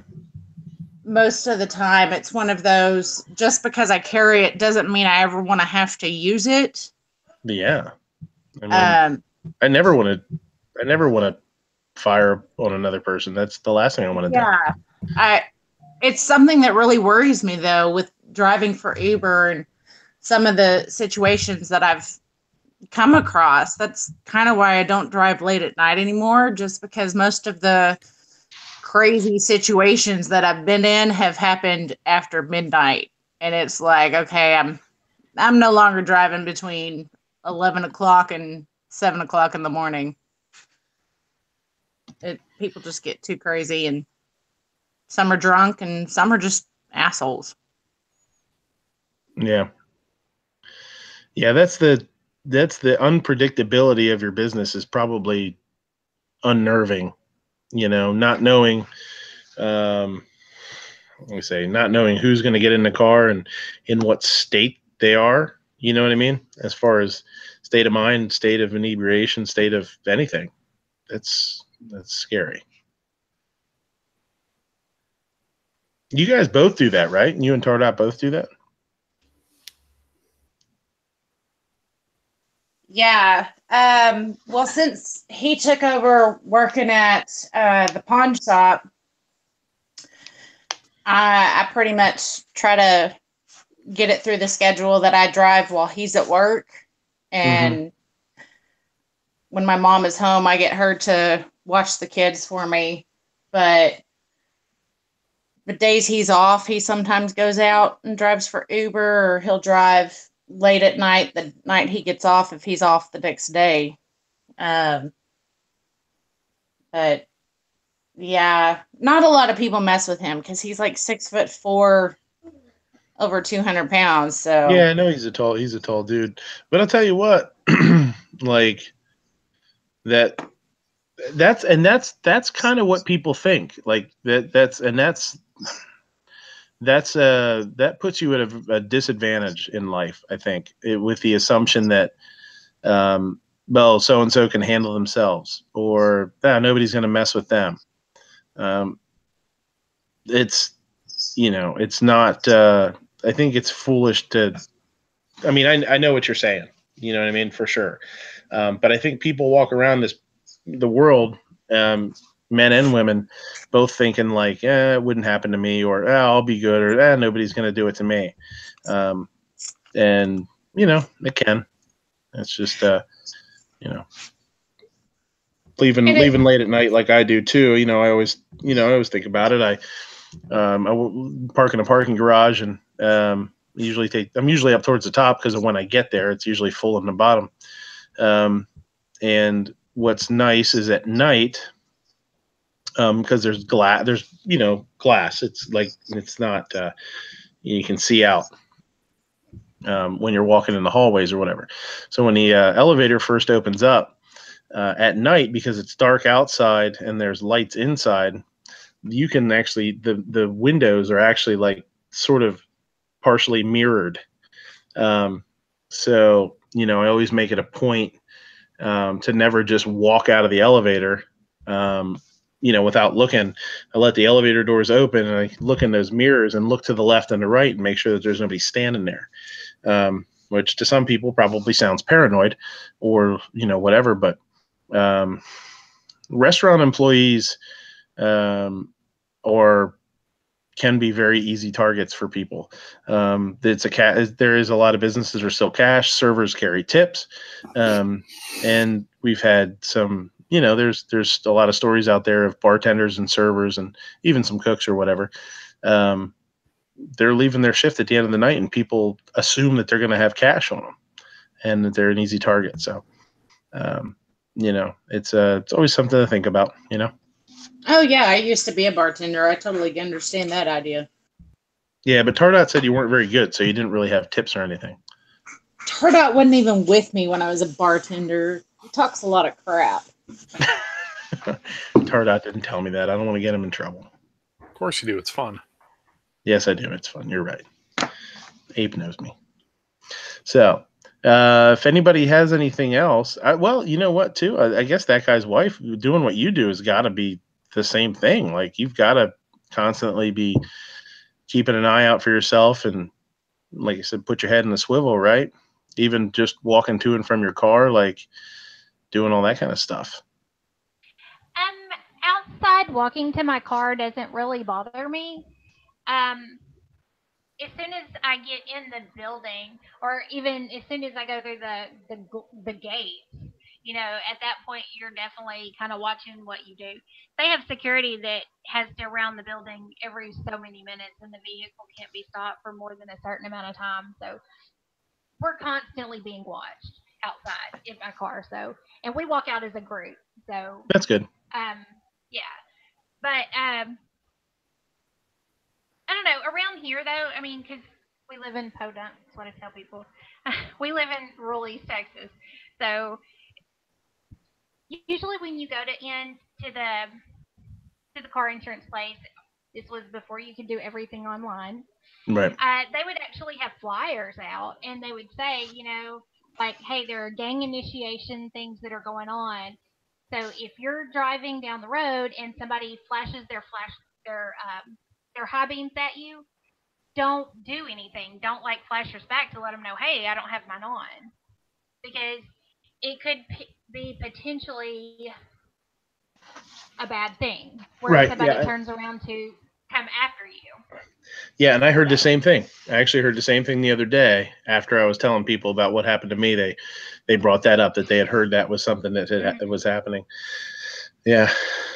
Clover has no issue with stopping and helping. He's that good Samaritan that will stop and he'll help, somebody change a flat or whatever. And me, did it the other day. Some dude standing on the side of the road, waving and then doing his hands together like he's praying and thumbs up, trying to get a ride. And I'm thinking, I moved one lane over and just kept on going. Yeah.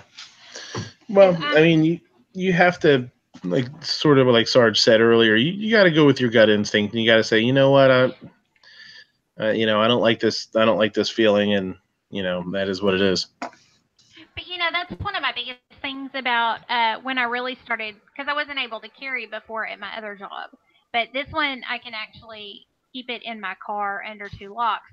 So now it's a big deal for me, because most of the time when I drive, I mean, it's still dark. So, should I have a flat or anything, I'm stuck on the side of the road. You never know who's going to come up. And, you know, it's just, I'd rather be safe. So. Yeah. But, yeah. Rich White is telling me that I need to ask Gunpowder about Japanese food. I'm not sure what the hell's going on, but there you go. Shut the hell up, Rich White. I will throat punch you. Well, there you go. Thanks for turning the show so violent so quickly. That shit just got real, huh? It was a disgusting conversation that was on Unloaded Media's This Week Unloaded deal last night, and that's a rabbit hole that your channel is not going to want to go down. Just know that it's disgusting, and I'm going to throat punch Rich White. So on the level of disgustingness, are we talking just disgusting to you, or like Bob and his calluses disgusting? It's disgusting to so many people. It is food chat, though. I don't even know how to. You know what, Gary? You explain it. Oh God, you passing the buck. No. Oh, I cannot explain this conversation because I have a 3-year-old that is not something I want repeated at church. So I'm tapping out of that conversation. What kind of food chat did you guys have that you can't talk about it around a 3-year-old? Let's put it this way. If we want to keep this chat PG-13, we best not discuss it any further. Good God. All right. Patreon chat. We'll have to I'll put up an unlisted chat and we'll talk about it one of these times. And we don't have to worry about it. Please do not send me that email. This is not a family-friendly discussion. So Rich just wanted to bring it up just to cause trouble. I kind of figured that's what was going on. So Japanese not family friendly. I'm placing a $1 bet on tentacles. Yeah, I would think so too. All right. Let's talk cereal. What do you think? I think it is serially time to talk about cereal. For cereal? For cereal bracket? All right. So we're doing a cereal chat or cereal bracket. We'll see what we can come up with as one of the best cereals ever. They are pretty popular ones. I actually went on and looked at a bunch of websites that, as far as like ranking the top selling cereals and stuff like that. So this could be uh-oh. I think we got a chat napper. I think we killed Sarge. I think Sarge. You bastards! He's snoring. Somebody's a chat napper. Ooh. I got his phone number. I think. Buddy mute.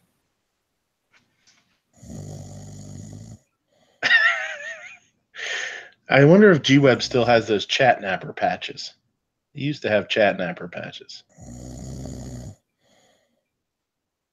Okay, let's see if this wakes him up. I'll send him a text. His phone number. I got it here. I'm sending him a text right now. It says, "Wake up, sunshine. It's time to meet the day."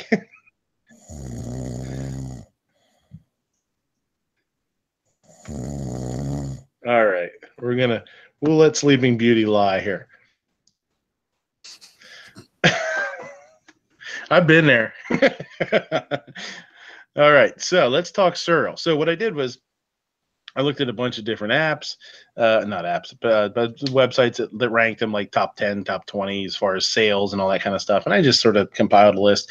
Ape threw me a bunch too.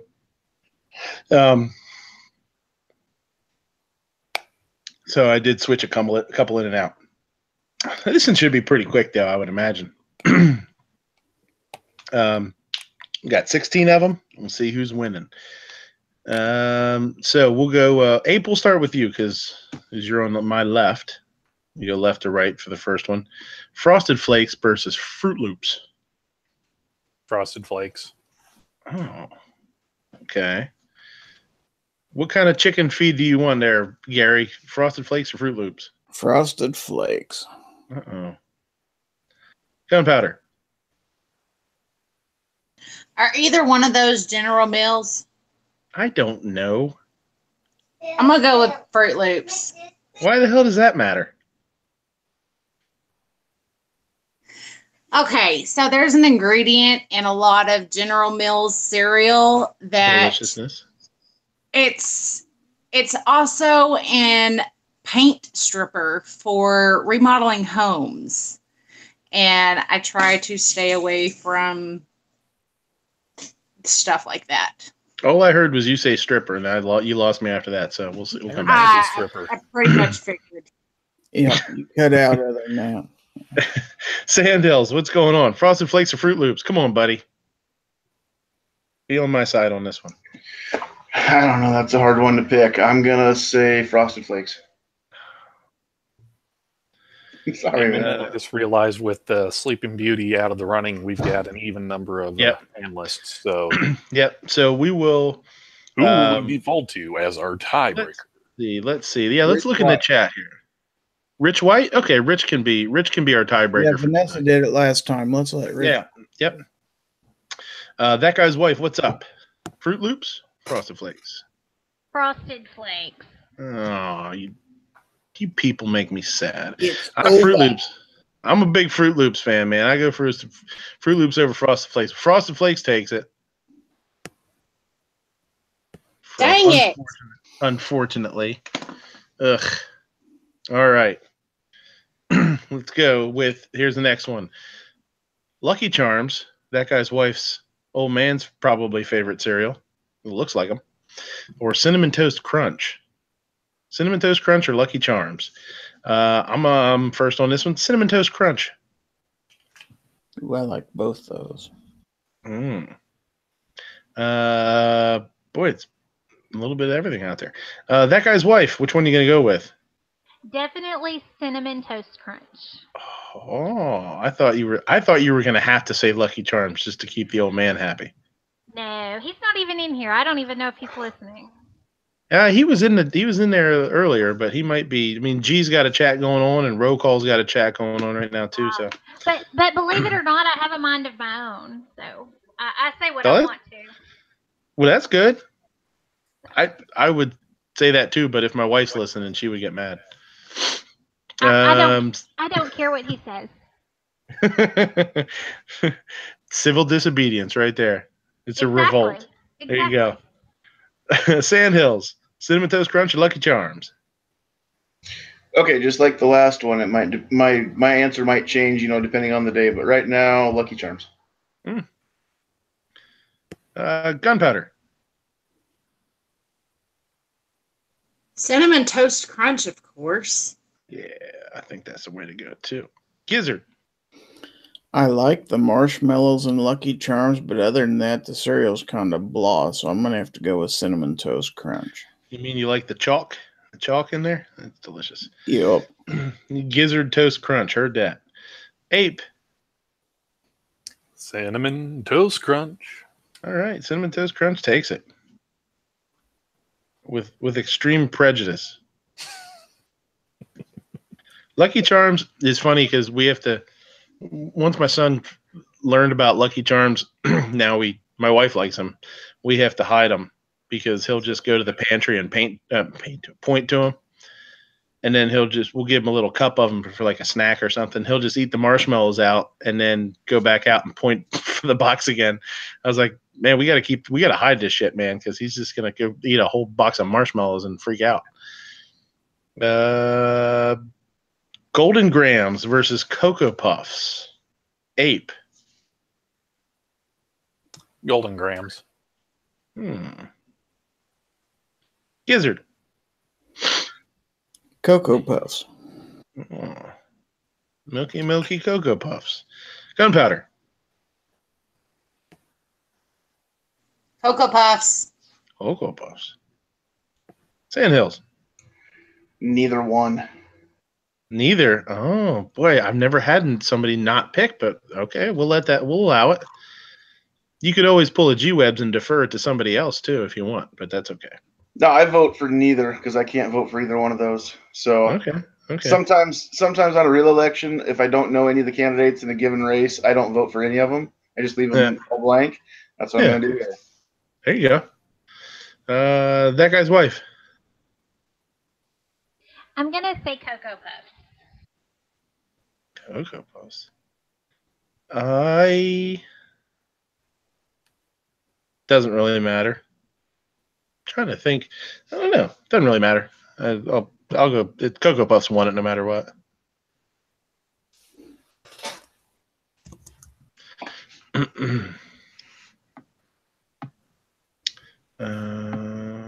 Oops. That's not what I wanted to do.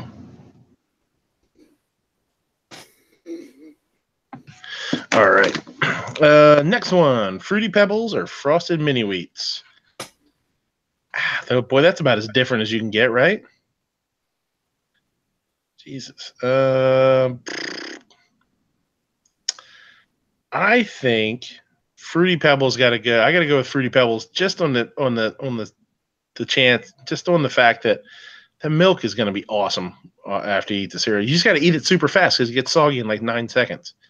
So you got to like power eat the cereal, and then you got that awesome milk though.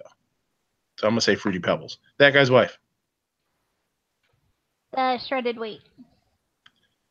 Frosted Mini Wheats. Definitely.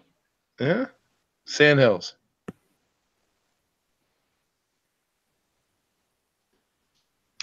Frosted Mini Wheats. I'm starting to think that maybe I should have chose those two. Maybe. I guess it's too late. Uh-oh. Yep, too late. We've awakened the Kraken. He's awake. Release the Kraken. You shall not pass. Different movie, but still funny. You have earned the Chatnapper badge. Congratulations. Yeah. You're in with me and the Scotsman and Alan B. Pro. Alan B. Pro. Not sure who else. Did you get by your the way, text? we muted you, so. You got you're muted. Who's up? Sandhills, you said Frosted Mini Wheats? Yes. Okay. Gunpowder. I'm gonna have to go with Fruity Pebbles because it tastes delicious with cheesecake. Ah, that's not bad. That's not bad. Have you ever made Rice Krispie treats out of Fruity Pebbles? Yes. Mm-hmm. Especially around Easter time because it's super colorful and the kids love them. That's true. Can't go wrong with that. Gizzard. Well, the only good Pebbles is Cocoa Pebbles, so I'm going to have to go with Frosted Mini Wheats. Ape. Well, now, while I could be a real dick and actually give Rich something to do, I am going to have to go with the Frosted Mini Wheats. Well, we got Sarge back. Sarge is back in commission, so we're going to go to Sarge anyway. Okay. I'll pick the Frosted Mini Wheats just because. I was ready to cheer, like, yay! Yeah. So Frosted Mini Wheats win, but Sarge, which one are you picking? Fruity Pebbles or Frosted Mini Wheats? I think Sarge is a Frosted Mini Wheats kind of guy. I don't think he realized that he's muted yet. You're still muted. I got him. I don't know. Can I unmute? I don't know that I can unmute. No, I don't think you can unmute someone. I can't. I can't unmute. He has to unmute himself. There you go. Frosted Mini Wheats all the way. Oh, man. There we go. Mini Wheats takes it. All right. So that's the one side done. There's a couple of tough ones over here, I think. Who went first on that one? Oh, Ape, you're first. Apple Jacks versus Cookie Crisp. I'm going to have to go with Apple Jack simply because, I don't know, Cookie Crisp, it's not quite cookie enough. It's like a faux cookie. I'm gonna 100% agree with you. And here's the thing: if you want to eat a good cookie, you eat a good cookie, right? If you want to eat cereal, you eat cereal. You don't eat a cereal that's like a crappy cookie. It's like somebody got a really shitty cookie, and they're like, here, just pour milk over top of it and eat it. I don't get it. Gizzard, Apple Jacks. Gunpowder, Apple Jacks. Sandhills. Apple Jacks. Oh, Sarge. Cookie Crisps. Oh, see, that's how it is. It's always got to be different. He's probably got a glove box full of Apple Jacks in his car right now. He snacks on while he's working, but he won't admit it. That guy's wife. Cookie Crisp. You get an A for effort. I'm gonna say Apple Jacks too. Apple Jacks are possibly one of my top, if not my favorite cereals. Ooh, here's the battle of the old schools. Cheerios versus Raisin Bran. I don't know. I guess we could lump. At least you could lump. You can't really lump all the Cheerios together because there's like a ton of them, right? There's like 8 or 9 different kinds of Cheerios now. So how about we just do like Honey Nut Cheerios, old school versus Raisin Bran, and that's me. And I don't know, son of a bitch. I really do like Raisin Bran. A lot of people don't like it. I really, really do. But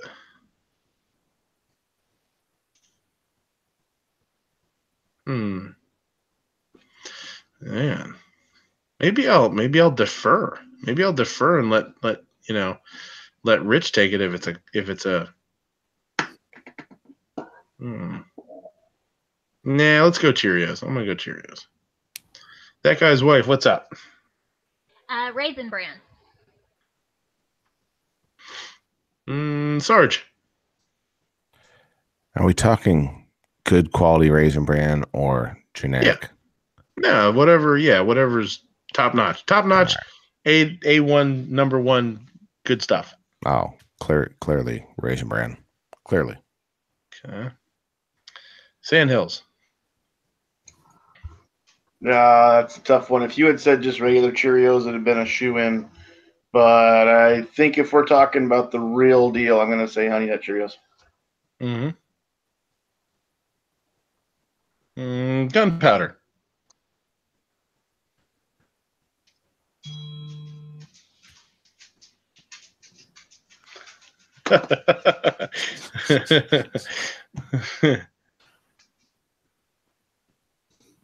Gunpowder. You could ask if you're not sure. You could ask the little one. I thought I had unmuted. I'm sitting here having a conversation. Raisin Bran. Raisin Bran. Gizzard. Raisin Bran. Yeah, because Gizzard's getting old, so you got to have that brand. Gizzard Bran. Hey. We're not talking about age here. I didn't say I wasn't talking to you.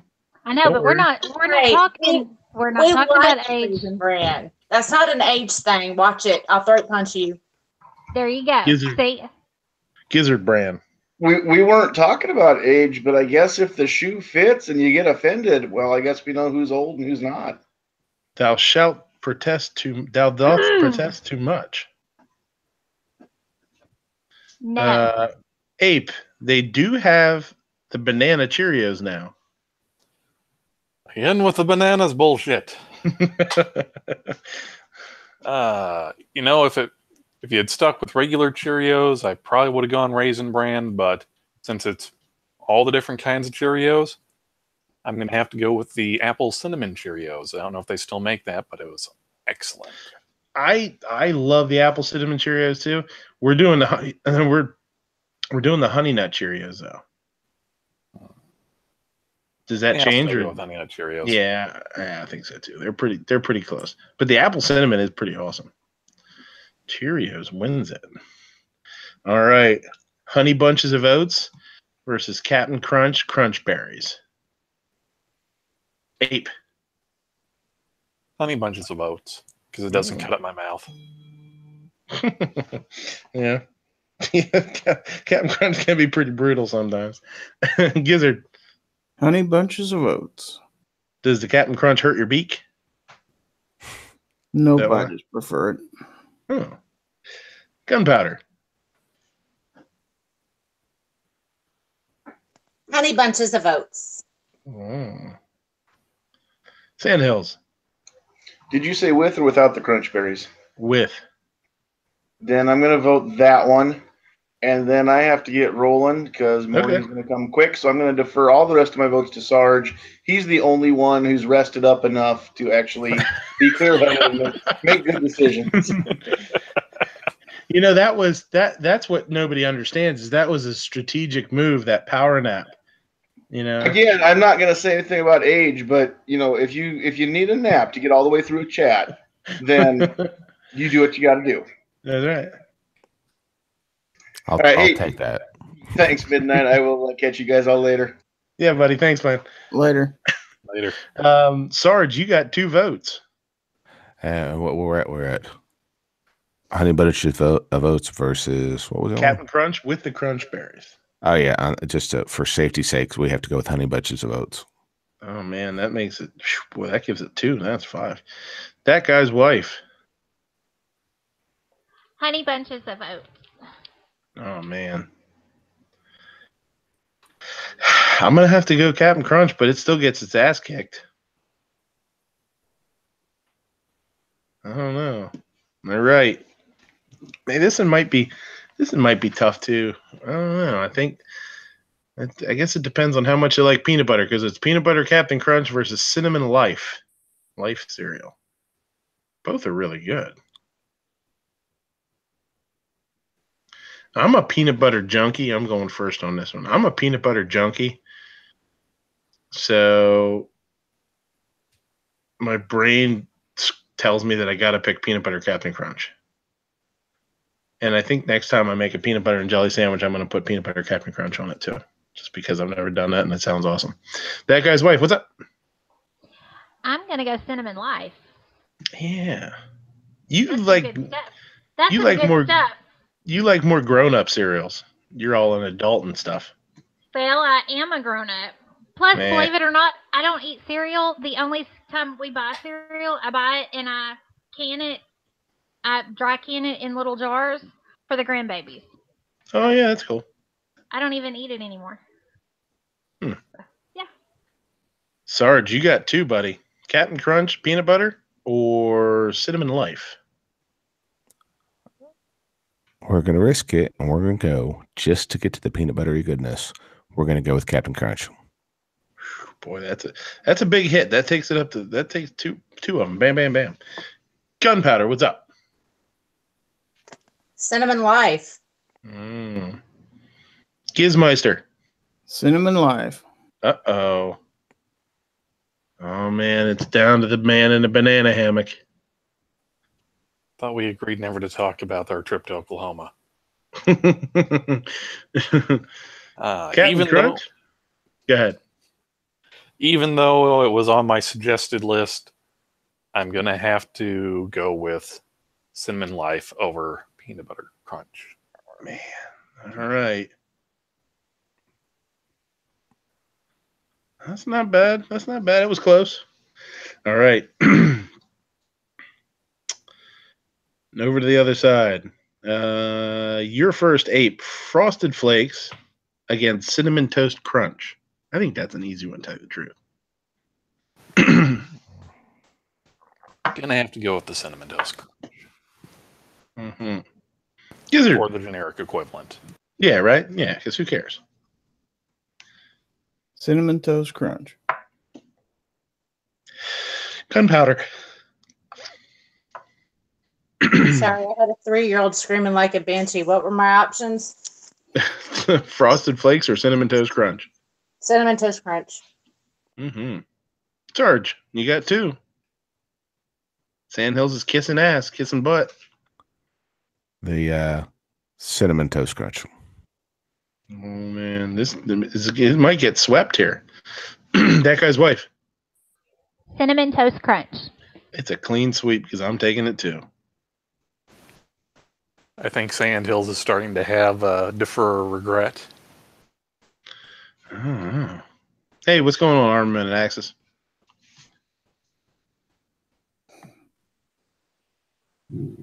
All right. I'm first. Cocoa Puffs versus Frosted Mini Wheats. We're in the second round. Yeah. I think it's Frosted Mini Wheats.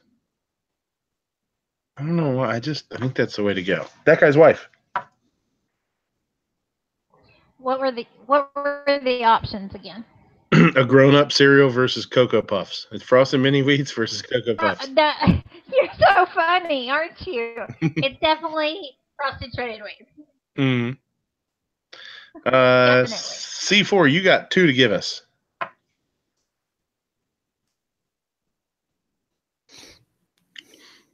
What were they again? I just drew a blank real quick. Frosted Mini Wheats versus Cocoa Puffs. Oh, yeah. I'm not a fan of the Cocoa Puffs, so I got to go Frosted Mini Wheats. Damn. Gunpowder. Frosted Mini Wheats. Under control? Yeah, I'm cleaning the kitchen, but I'll tell you what. I think instead of Rich White being the tiebreaker, I think it should be the little one. So if we have a tie, we're going to let the little one decide. Oh yeah, that's gonna be so fun. Let the children lead the way, they say.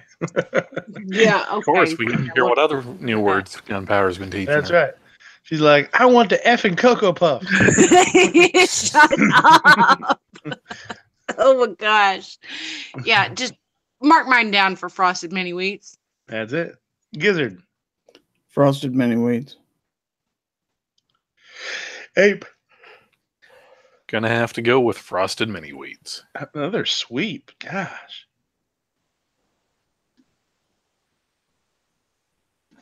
Okay. Apple Jacks versus Honey Nut Cheerios. I'm first. Apple Jacks. That guy's wife.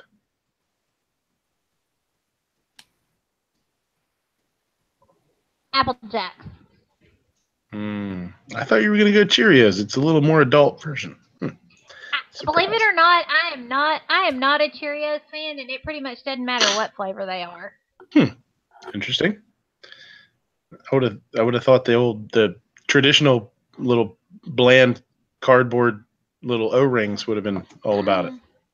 Now that is Clover absolutely loves regular Cheerios and will eat them dry. Me, no, not gonna happen. He eats like a 2-year-old. Yes, he does. He's the pickiest one too. Well, as you get older, the mind starts to regress. Sarge. Honey Nut Cheerios. Oh boy. See, that's 2 big votes right there. Gunpowder. Apple Jacks. Gizzard. Apple Jacks. Well. Ape. Apple Jacks. Oh boy. Applejack takes it. All right. So, Honey Bunches of Oats versus Cinnamon Life cereal. Ape, you're up. That's a tough one. Gonna have to go with the Honey Bunches of Oats.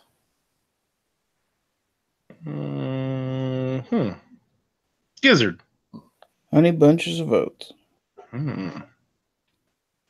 Gunpowder. Honey Bunches of Oats. Sarge. Honey Bunches of Oats. That guy's wife. The other one. Cinnamon Life. Yes. Oh. The oddball. The odd one out. Yeah, I think I'm going to go with Cinnamon Life too, because I really do like Cinnamon Life. You just have to eat it fast. Or use hardly any milk. Oh, I just like it without milk. Yeah. Mm-hmm. All right. He's might. Well, actually, this one side I think is going to be another blowout. But so I'm first on this one. It's Cinnamon Toast Crunch versus Frosted Mini Wheats. Cinnamon Toast Crunch. That guy's wife. Let's see if you surprise us. What were they again? Cinnamon Toast Crunch and Frosted Mini Wheats. Ooh. Frosted Mini Wheats. Yeah, I figured. I figured. Sarge, what's up? I got to go with the Cinnamon Toast Crunch. Mm-hmm. Gunpowder. Cinnamon Toast Crunch. Mm-hmm. Gizzard. Cinnamon Toast Crunch. Apimus. Seriously, that's the best name you can come up with. Apimus. Apimus Prime. It's kind of redundant because there was already a Optimus Prime in the Maximal series. I'm gonna have to go with the Cinnamon Toast Crunch. Here we go. All right, that one kicked butt the whole way. That's a good cereal, man. All right. I really am like a little old lady that eats her bland Yeah. cereal, aren't I? Nice. We're wolfing down Cinnamon Toast Crunch and Fruity Pebbles, and you're in the corner eating your dry plain Cheerios. Well, hey, now, don't think for a second that you can't get as much of a sugar high off of Frosted Mini Wheats. All you do is you wait until you get to the bottom of the box and all the shit that's been crushed from transporting that.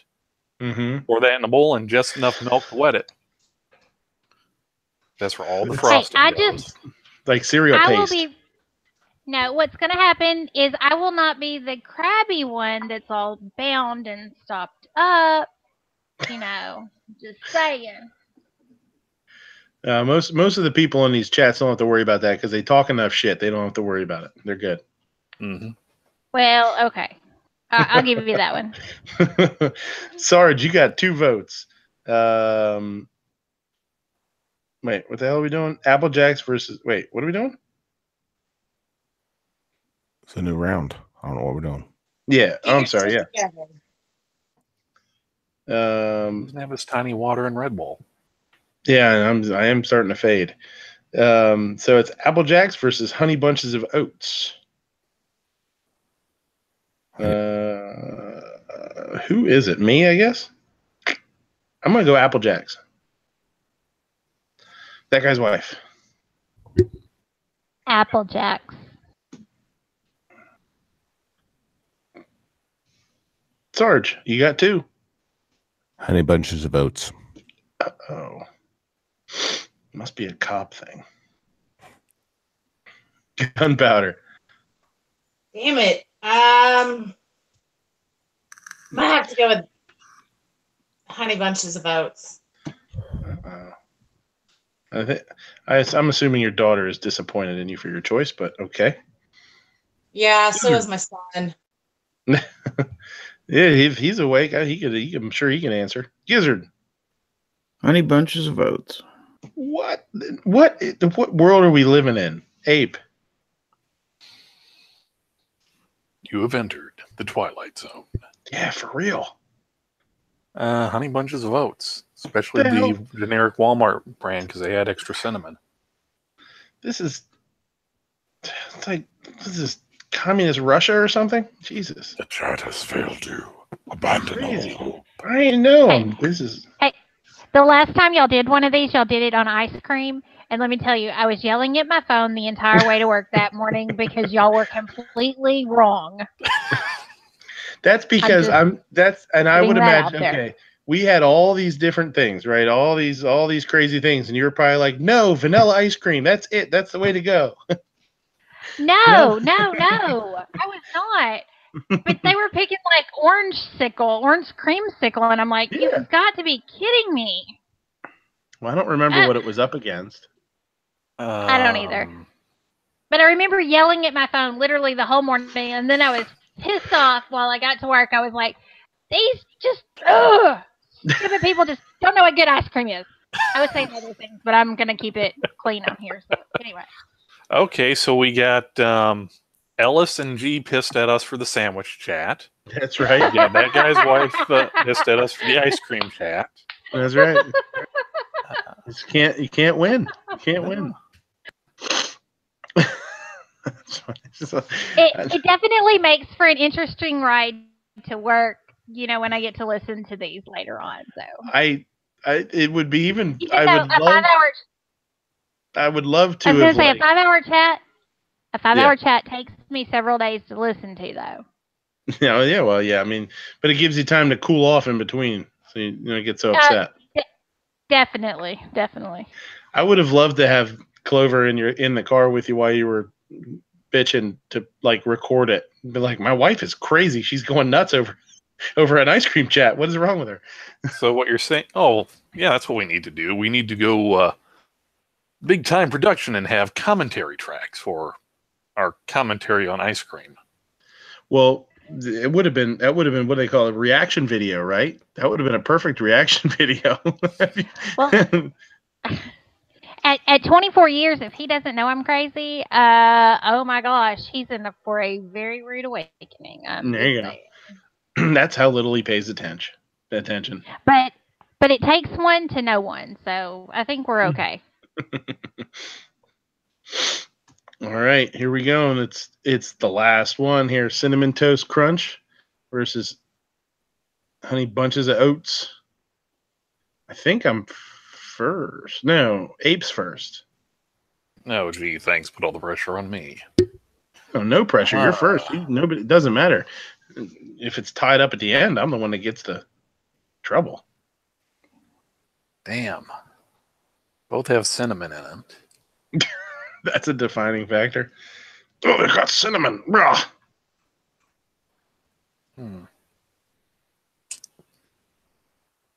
Gonna have to go with the Honey Bunches of Oats just because I can eat more of that than I can of the Cinnamon Toast Crunch before it gets a little too sweet. Too sweet? Yeah, but then again, I'm talking about just opening the bag and sitting down and eating, not like measuring it out in a bowl or anything. Too sweet. That's like saying you got too much money or your wife's too hot. Doesn't happen. Have a wife? What else have you not been telling me? So, shh, don't tell him. I thought it was up, but that redhead was hanging around here. I just thought Heavy had lost a lot of weight. Moved on. Moved to your place next. Moved on traded up from Angry. Gizzard. Honey Bunches of Oats. What? Gunpowder. Honey Bunches of Oats. No, this is bullshit. I'm stopping and turning this chat off. You people are. I get. By the way, I get 5 votes at the end in the last one. Sarge. Cinnamon Toast Crunch. All right.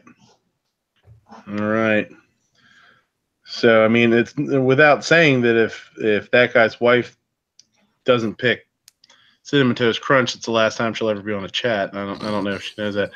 She might know that. Go ahead, you're up.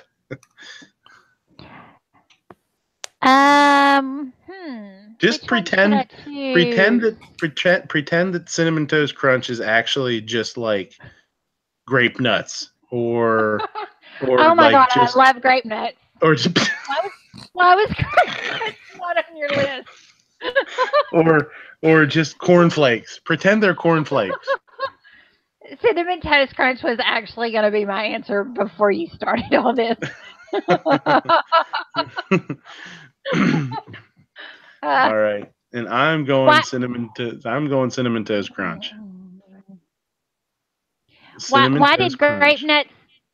did grape nuts not make the top list of the list anyway? I don't know. Is that that's old people food?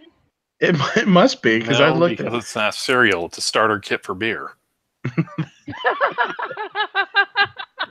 And it contains gravel.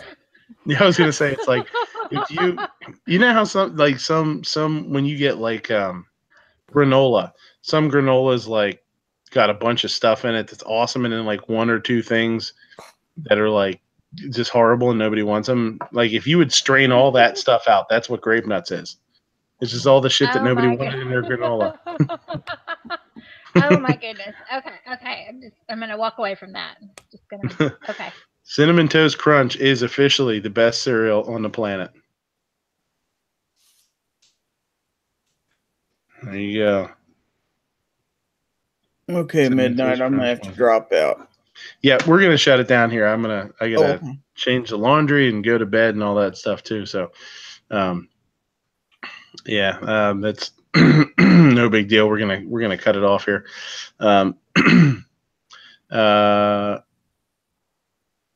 Thanks for watching. Thanks for coming, guys. I know it's it's late night. Sunday's late nights. I don't have a ton of content going on right now because work's been pretty rough. I worked like 4 doubles this week and 1 shift and a half and a couple of regulars. So it was pretty ugly. I was right up around 90 hours, I think, this week. So thanks for coming. Thanks for watching. And for those that are desperate enough for entertainment to watch this after it posts, thank you for watching. It's always cool to see the view counts go up in the week after, a week and a half after. It's really cool. So I'm going to say that. I'm going to hand it off to. Does anybody else? Let's run through the room here quick. We'll end with you, Ape, and you can give us our outro. But that guy's wife, you got anything to say or plug? Just than you grape can nuts. check me. You're so funny. That's like the night shift nurse telling me age before beauty because I'm like a year older than he is. Really? Yeah, okay. But he has more gray hair than I do. So does that really count? Well, I wasn't even talking about you, but see? Oh. Anyway. You got an awful lot of gray myself. Anyway, check me out on whatever this is, YouTube.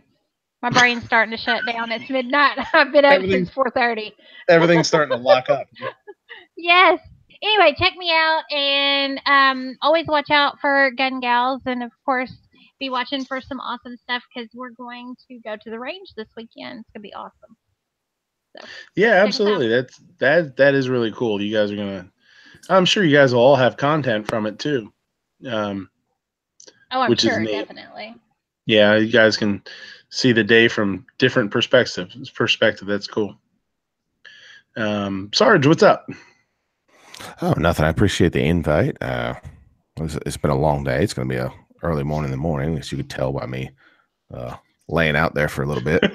But, you're in a very exclusive club now, buddy. Yes, we're glad to have you. It's right where I wanted to be, and just remember. There you go, the Eagle. Let's see. Thursday night, we're going to come back again at 8 o'clock, do our live stream. It's going to be a free-for-all. So think of your topic that you want to bring in. When I shoot out the invites, I mean, you may be working, but anybody else, think of your topic, and we'll go for it from there. And I'll have my new T-shirts and my new hats in hand. They finished up Friday, but by the time I got out of the woods and got cell phone signal, they're already closed. So, what are you going to do? So I'm going to get them. I'm get them Tuesday, so I'll have them for the chat. So I might be able to sell some of those too. And I'm starting to get a little bit of steam on Patreon, and at some point I might actually I might bring in more than I already spend on other people's Patreon. We're getting close to it, so I could use a little help on the Patreon side. So, but thanks again for having me this week. No, absolutely. It's great having you, buddy. I always like having you on the show. It's a great perspective to have. Oh. Awesome. Gunpowder, what's up? How are the little monsters doing? Are they sleeping yet? The little girl is. Oop, we lost you again. You got this. There you go. Okay, is that better? Yeah. Yep. Awesome. Okay, so little miss is asleep, but little man is acting like he's never going to lay down. So it's going to be a really long night. Thank you for having me. It was wonderful. Oh, absolutely. Pretty much go check me out on YouTube and Instagram and Twitter, and we are close to the 300 subscriber giveaway. So if you like the content, please click the like, share, and subscribe button. Absolutely. Mr. Chicken, what's going on? Ooh, that's great. You and Ghost should do a chat together and call it Ghost and Mr. Chicken, like the Don Knotts movie. Which I never saw. What? That's a good one. You got to watch that. That's your homework. The Ghost and Mr. Chicken. I Don didn't do Knotts. homework then. I'm not going to do it. Well, homework now is drinking a beer and watching a goddamn movie, so that's not too tough. Thanks for having me. Check me out on YouTube. I got a couple new videos out this week. Go to gizzardgary.com for all my social media connections. Check out gun channels and guntube.org. That's it. Absolutely. No, it's great to have you, man. And last, Ape. Mr. Fine Ape. All right. Before I start rolling the outro here, I want to say thank you to a couple people who subscribed to me today. I actually broke 72, 73 subscribers, so slowly but surely working up for never putting out videos. So thank you, Travis Tillman. Thank you, Tom Ulfison. I know. Phil M. Rivers. And Stealth Hunter subscribed to me. So thank you very much, everyone. And I am editing a video on my Dan Wesson. So Very cool. Enough shameless plugging here. No, that's what it's all about. It's all about bringing new people into the chats, into the channels. You know, there's a lot of people doing stuff out there that might only have a couple of subs and are doing some really cool, awesome stuff. You know, yeah. So it's important. Okay. And since I'm too lazy to fit this into the outro, Roll Calls, Rants, and Raves Angry Edition with Jonas is currently on. So still okay. If you're bored with this, I think he went live a couple minutes ago. So, all right, now for what everyone's been waiting for since the end of the cereal bracket. Wearing a fucking $5,000 fucking watch. There you go. And you're walking around with all your little bullshit. Oh man, he is ranting and raving. He's all wound up. Okay, let's get over there then. Ladies, gentlemen, and Jonases of all ages, thank you for watching Midnight Range TM's The Closer. Be sure to check out gunchannels.com for more Pro 2A content. This concludes our regularly scheduled programming, but we'll be back at 9:30 a.m. Eastern with The Early Watch, followed by open lobbies throughout the day. Also, keep an eye out for Black Cat Outdoors lunchtime and litterbox chats. Our Monday night programming at 8 p.m. Eastern, Clover Tax MOA Monday, and Hawaii Volcano Squads Locked and Loaded. 9 p.m. Eastern, Never Enough Ammo, a.k.a. Mr. Matt's Guns and Geeks podcast, The Weekend Geek. 11 p.m. Eastern, the Outlaw Hatfields Monday Night Shootout. And every weeknight at midnight Eastern is the Daily Gun Show. Remember to be on the lookout for Ellis the Degenerates, a.k.a. Outlaw Hatfield's Late Night with the Outlaw. Also, check out guntube.org as a free and unrestricted Pro 2A video platform. If you like what you see, go over to the Patreon and help them pay the bills. And remember, keep your guns earled and the chambers loaded.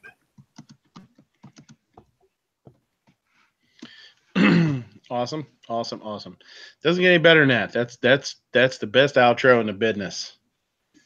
I'm just waiting for one of these big shots to steal Ape from me. One of these Sundays, he's not going to show up, and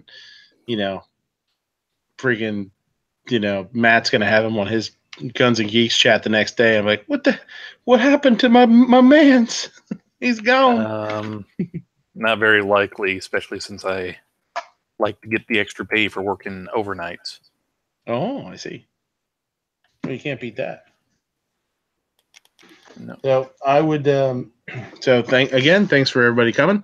And one of the things that would be nice to see, I mean, the reason that we do the outro the way we do, Ape and I talked about this, was to try and promote the next day's stuff, right? You can go over to gunchannels.com and check on the main page and all that kind of stuff, which is awesome. And it's really cool to do. But it's something that I would love to see other channels do, which is promote the next day's events or the next day's chats. And hopefully doing that, maybe that we can get more and more over onto the Gun Channels page, so you can go over there and really see what's going on in that day. So that's cool. We want to always we're sort of pushing it forward as you can think about it, I guess. So thanks for coming, guys. We're gonna shut this off. Everybody go home, get some sleep, wake up early, and eat some grape nuts and drink some water for breakfast. Something really exciting. Okay. Thanks. Uh-oh. You left out still the here. Ensure and the Metamucil. It must be so nice to be able to just go to sleep whenever you want. It really is. It really is. Not having any little ones around screaming and hollering and carrying on. And, I was able to take a nap the other day during the middle of the day. I love you. The absolute worst thing for somebody that throws sarcasm at you like that, when they say, it must be nice to sleep whenever you want to, is to have that person say, it's pretty awesome. Yeah. That's okay. Cool. She's a gun gal, and I love her, and I live vicariously through her because she's got a lot more benefits. Hers are grown and out of the house. So, yeah, I live through her right now. That's okay. Honey, if I have a day off and I'm not going to leave the house, I don't have to change my pajamas. I don't have to put on real clothes. It doesn't matter what I wear. Yeah, it's awesome. Right. Like tomorrow during the day, we're going to go watch a movie during the day. Like matinee, cheap, and it's cool. And it's cheap. It's cheaper that way too. Yes, it is. We are so old, aren't we? I don't like you near as much right now because it's been so long since I've been able to go to the movie theater. Oh no, we're gonna go watch Deadpool 2. Very cool. Oh, winner. There you go. Oh, see, I'm all about I'm all about my Marvel and DC and stuff. So I still love you, but I totally don't like you right now because I totally want to see that movie. I still love you though. I love you too. This is getting weird. Yeah, she probably on this love fest. Hey, I went to bed watching Thor last night. It was so awesome. Well, there's that. Now we just found out what Clover's new nickname is. Oh no! Because I thought he'd be more like a Loki. You're funny. His line is, because we're so old, we're so old. When I say something about Thor being really hot, he's like, he's a homo, right? Yeah, Thor's from Adventures in Babysitting. That's his only defense. That's what Troy says about Jason Momoa or Jason Statham, and I'm like, shut up. No, he's not. He's totally a hottie. That's his only defense. I looked at him the other night and I was like, we could totally buy you a costume. A Thor costume. I could go get mine.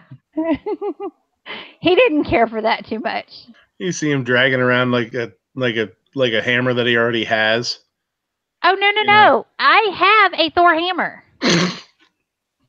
So is it one of those special reproduction ones that either electrocute you, or is it the one that's 100 pounds of lead?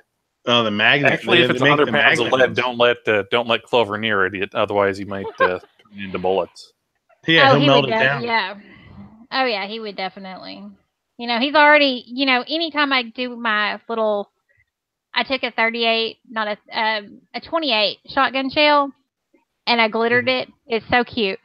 Well, he made the point to tell me that I don't need to use his 30 or his 28s anymore because they're extremely expensive, and he can rerun those.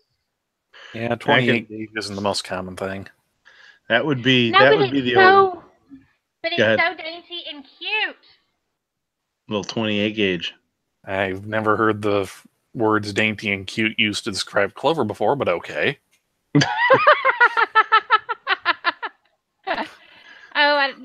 My light's not on.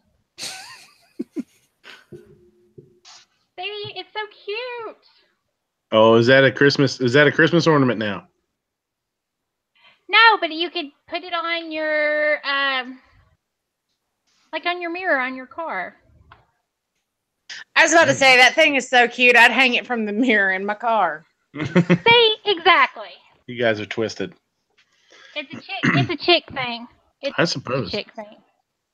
Listen, don't judge me. Don't judge me. I will say I do have the valve stem caps on my truck. You know, on the tires. They are AK-47 ones. See? They have That's little pretty AK-40. cool. Yeah, they have little AK-47s on them. They're black anodized aluminum. Yeah, that's white trash right there. White trash-ticle. No, white trash would be using bottle caps from your Bud Light or your. Yeah, just kind of crimp them on there. No. How many bumper stickers do you have on your vehicle? I don't have any on the bumpers, smart Alec. I got a bunch on the rear window though. Exactly. Yeah. You basically just proved my point. Seriously. Yep, that's it. I can yeah, you know a little bit about me for sure. And I, you know, and I do have I am legal if I want to hunt zombies. I do have a zombie permit sticker on my truck just in case anybody needs somebody to do that for them. I'm in town. Oh, good Lord, you and Clover and these zombies. Oh my goodness. Hey, the zombie apocalypse is totally going to happen one day. I'm totally prepared with Mac 90. We already had a preview of it. It was called Pokemon Go. I thought that was like partially natural selection. Pokemans. No, but Clover has his ammo that's green tip zombie shot stuff. Yeah. Yeah, I have some of that too. The Z Max. It's good stuff. I started buying that with the intention of never shooting it. I bought it and put it into my bug out ammo box, my ammo can. I have an ammo can that has ammo for everything I own. So and it actually has 380 and 45 in it, and I don't own a 380 or a 45 right now. So, but that's my bug out bag. That's my bug out box. Like if anything would ever happen, I can grab that, and I know it has ammo for every gun I have, plus the 38, not 38, the 380 and the 45 in case, you know, we'd ever, you know, I mean, if you're in a bad situation and it's to the point where you figure you need to bug out, you never know. You come across a handgun and you don't have ammo for it. It's not really worth much, right? So if I come across a 380 or a 45, then I can shoot it. That's brains. Brains. Brains. Grain. Oh, wait, Gary's. Grains. Yeah. Clover says no. It's powder coat. He powder coats. Okay. He says, but do you have ammo with crosses? Do I have ammo with crosses for vampires? No, vampires aren't real. They're just people that like mosquitoes. They just are people that like to chew on other people, and regular bullets work. Otherwise known as your average American teenager. That's right. Mm-hmm. That's right. He says no. Oh, whatever. Here. No. I will say this though before we cut out, if anybody's looking for dies for 223 Remington, got a slamming deal. But I don't know. We can't do links, right? Can we? Are we allowed to? Bought are we it allowed on to say the where we got world's stuff? largest online retailer. It's that. Yeah, it's named after a rainforest. Thought it was a river or a bookstore. It's those two, I think. Yeah, but yeah, I bought a set of 223s, 223 dies, full length dies, from RCBS for $20.09. That's a killer deal. It's like they're normally in the mid 30s if you know, if you're not shopping around real good. So that's a good deal. If anybody's looking for 223, they're on sale right now. And I went on there to buy knobs for my I went on there to buy a knob for my shower. Our little shower knob broke. They're plastic and crappy. So I ended up buying 2 of those because, it's nice to have an extra one. And so I bought 2 knobs for the shower, and then I ended up buying a set of dies and a shell holder and 2 ammo boxes, like little ones, the MTM ones for 50 rounders and for when I reload, and a brass catcher for the AR. Oh, there you go. Sometimes you buy the fun stuff, I figure I'm working my ass off right now. Even though I'm salary, it sucks. You know what? I could spend $50 on myself, right? Buy a couple of toys.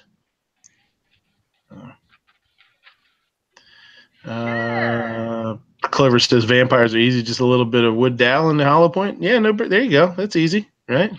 Now you got to use the actual stake. It's the porous nature of the wood that keeps the body from rehealing around the wound. Has anybody ever really made sure that they're talking about wood stakes and not like a T-bone or something? I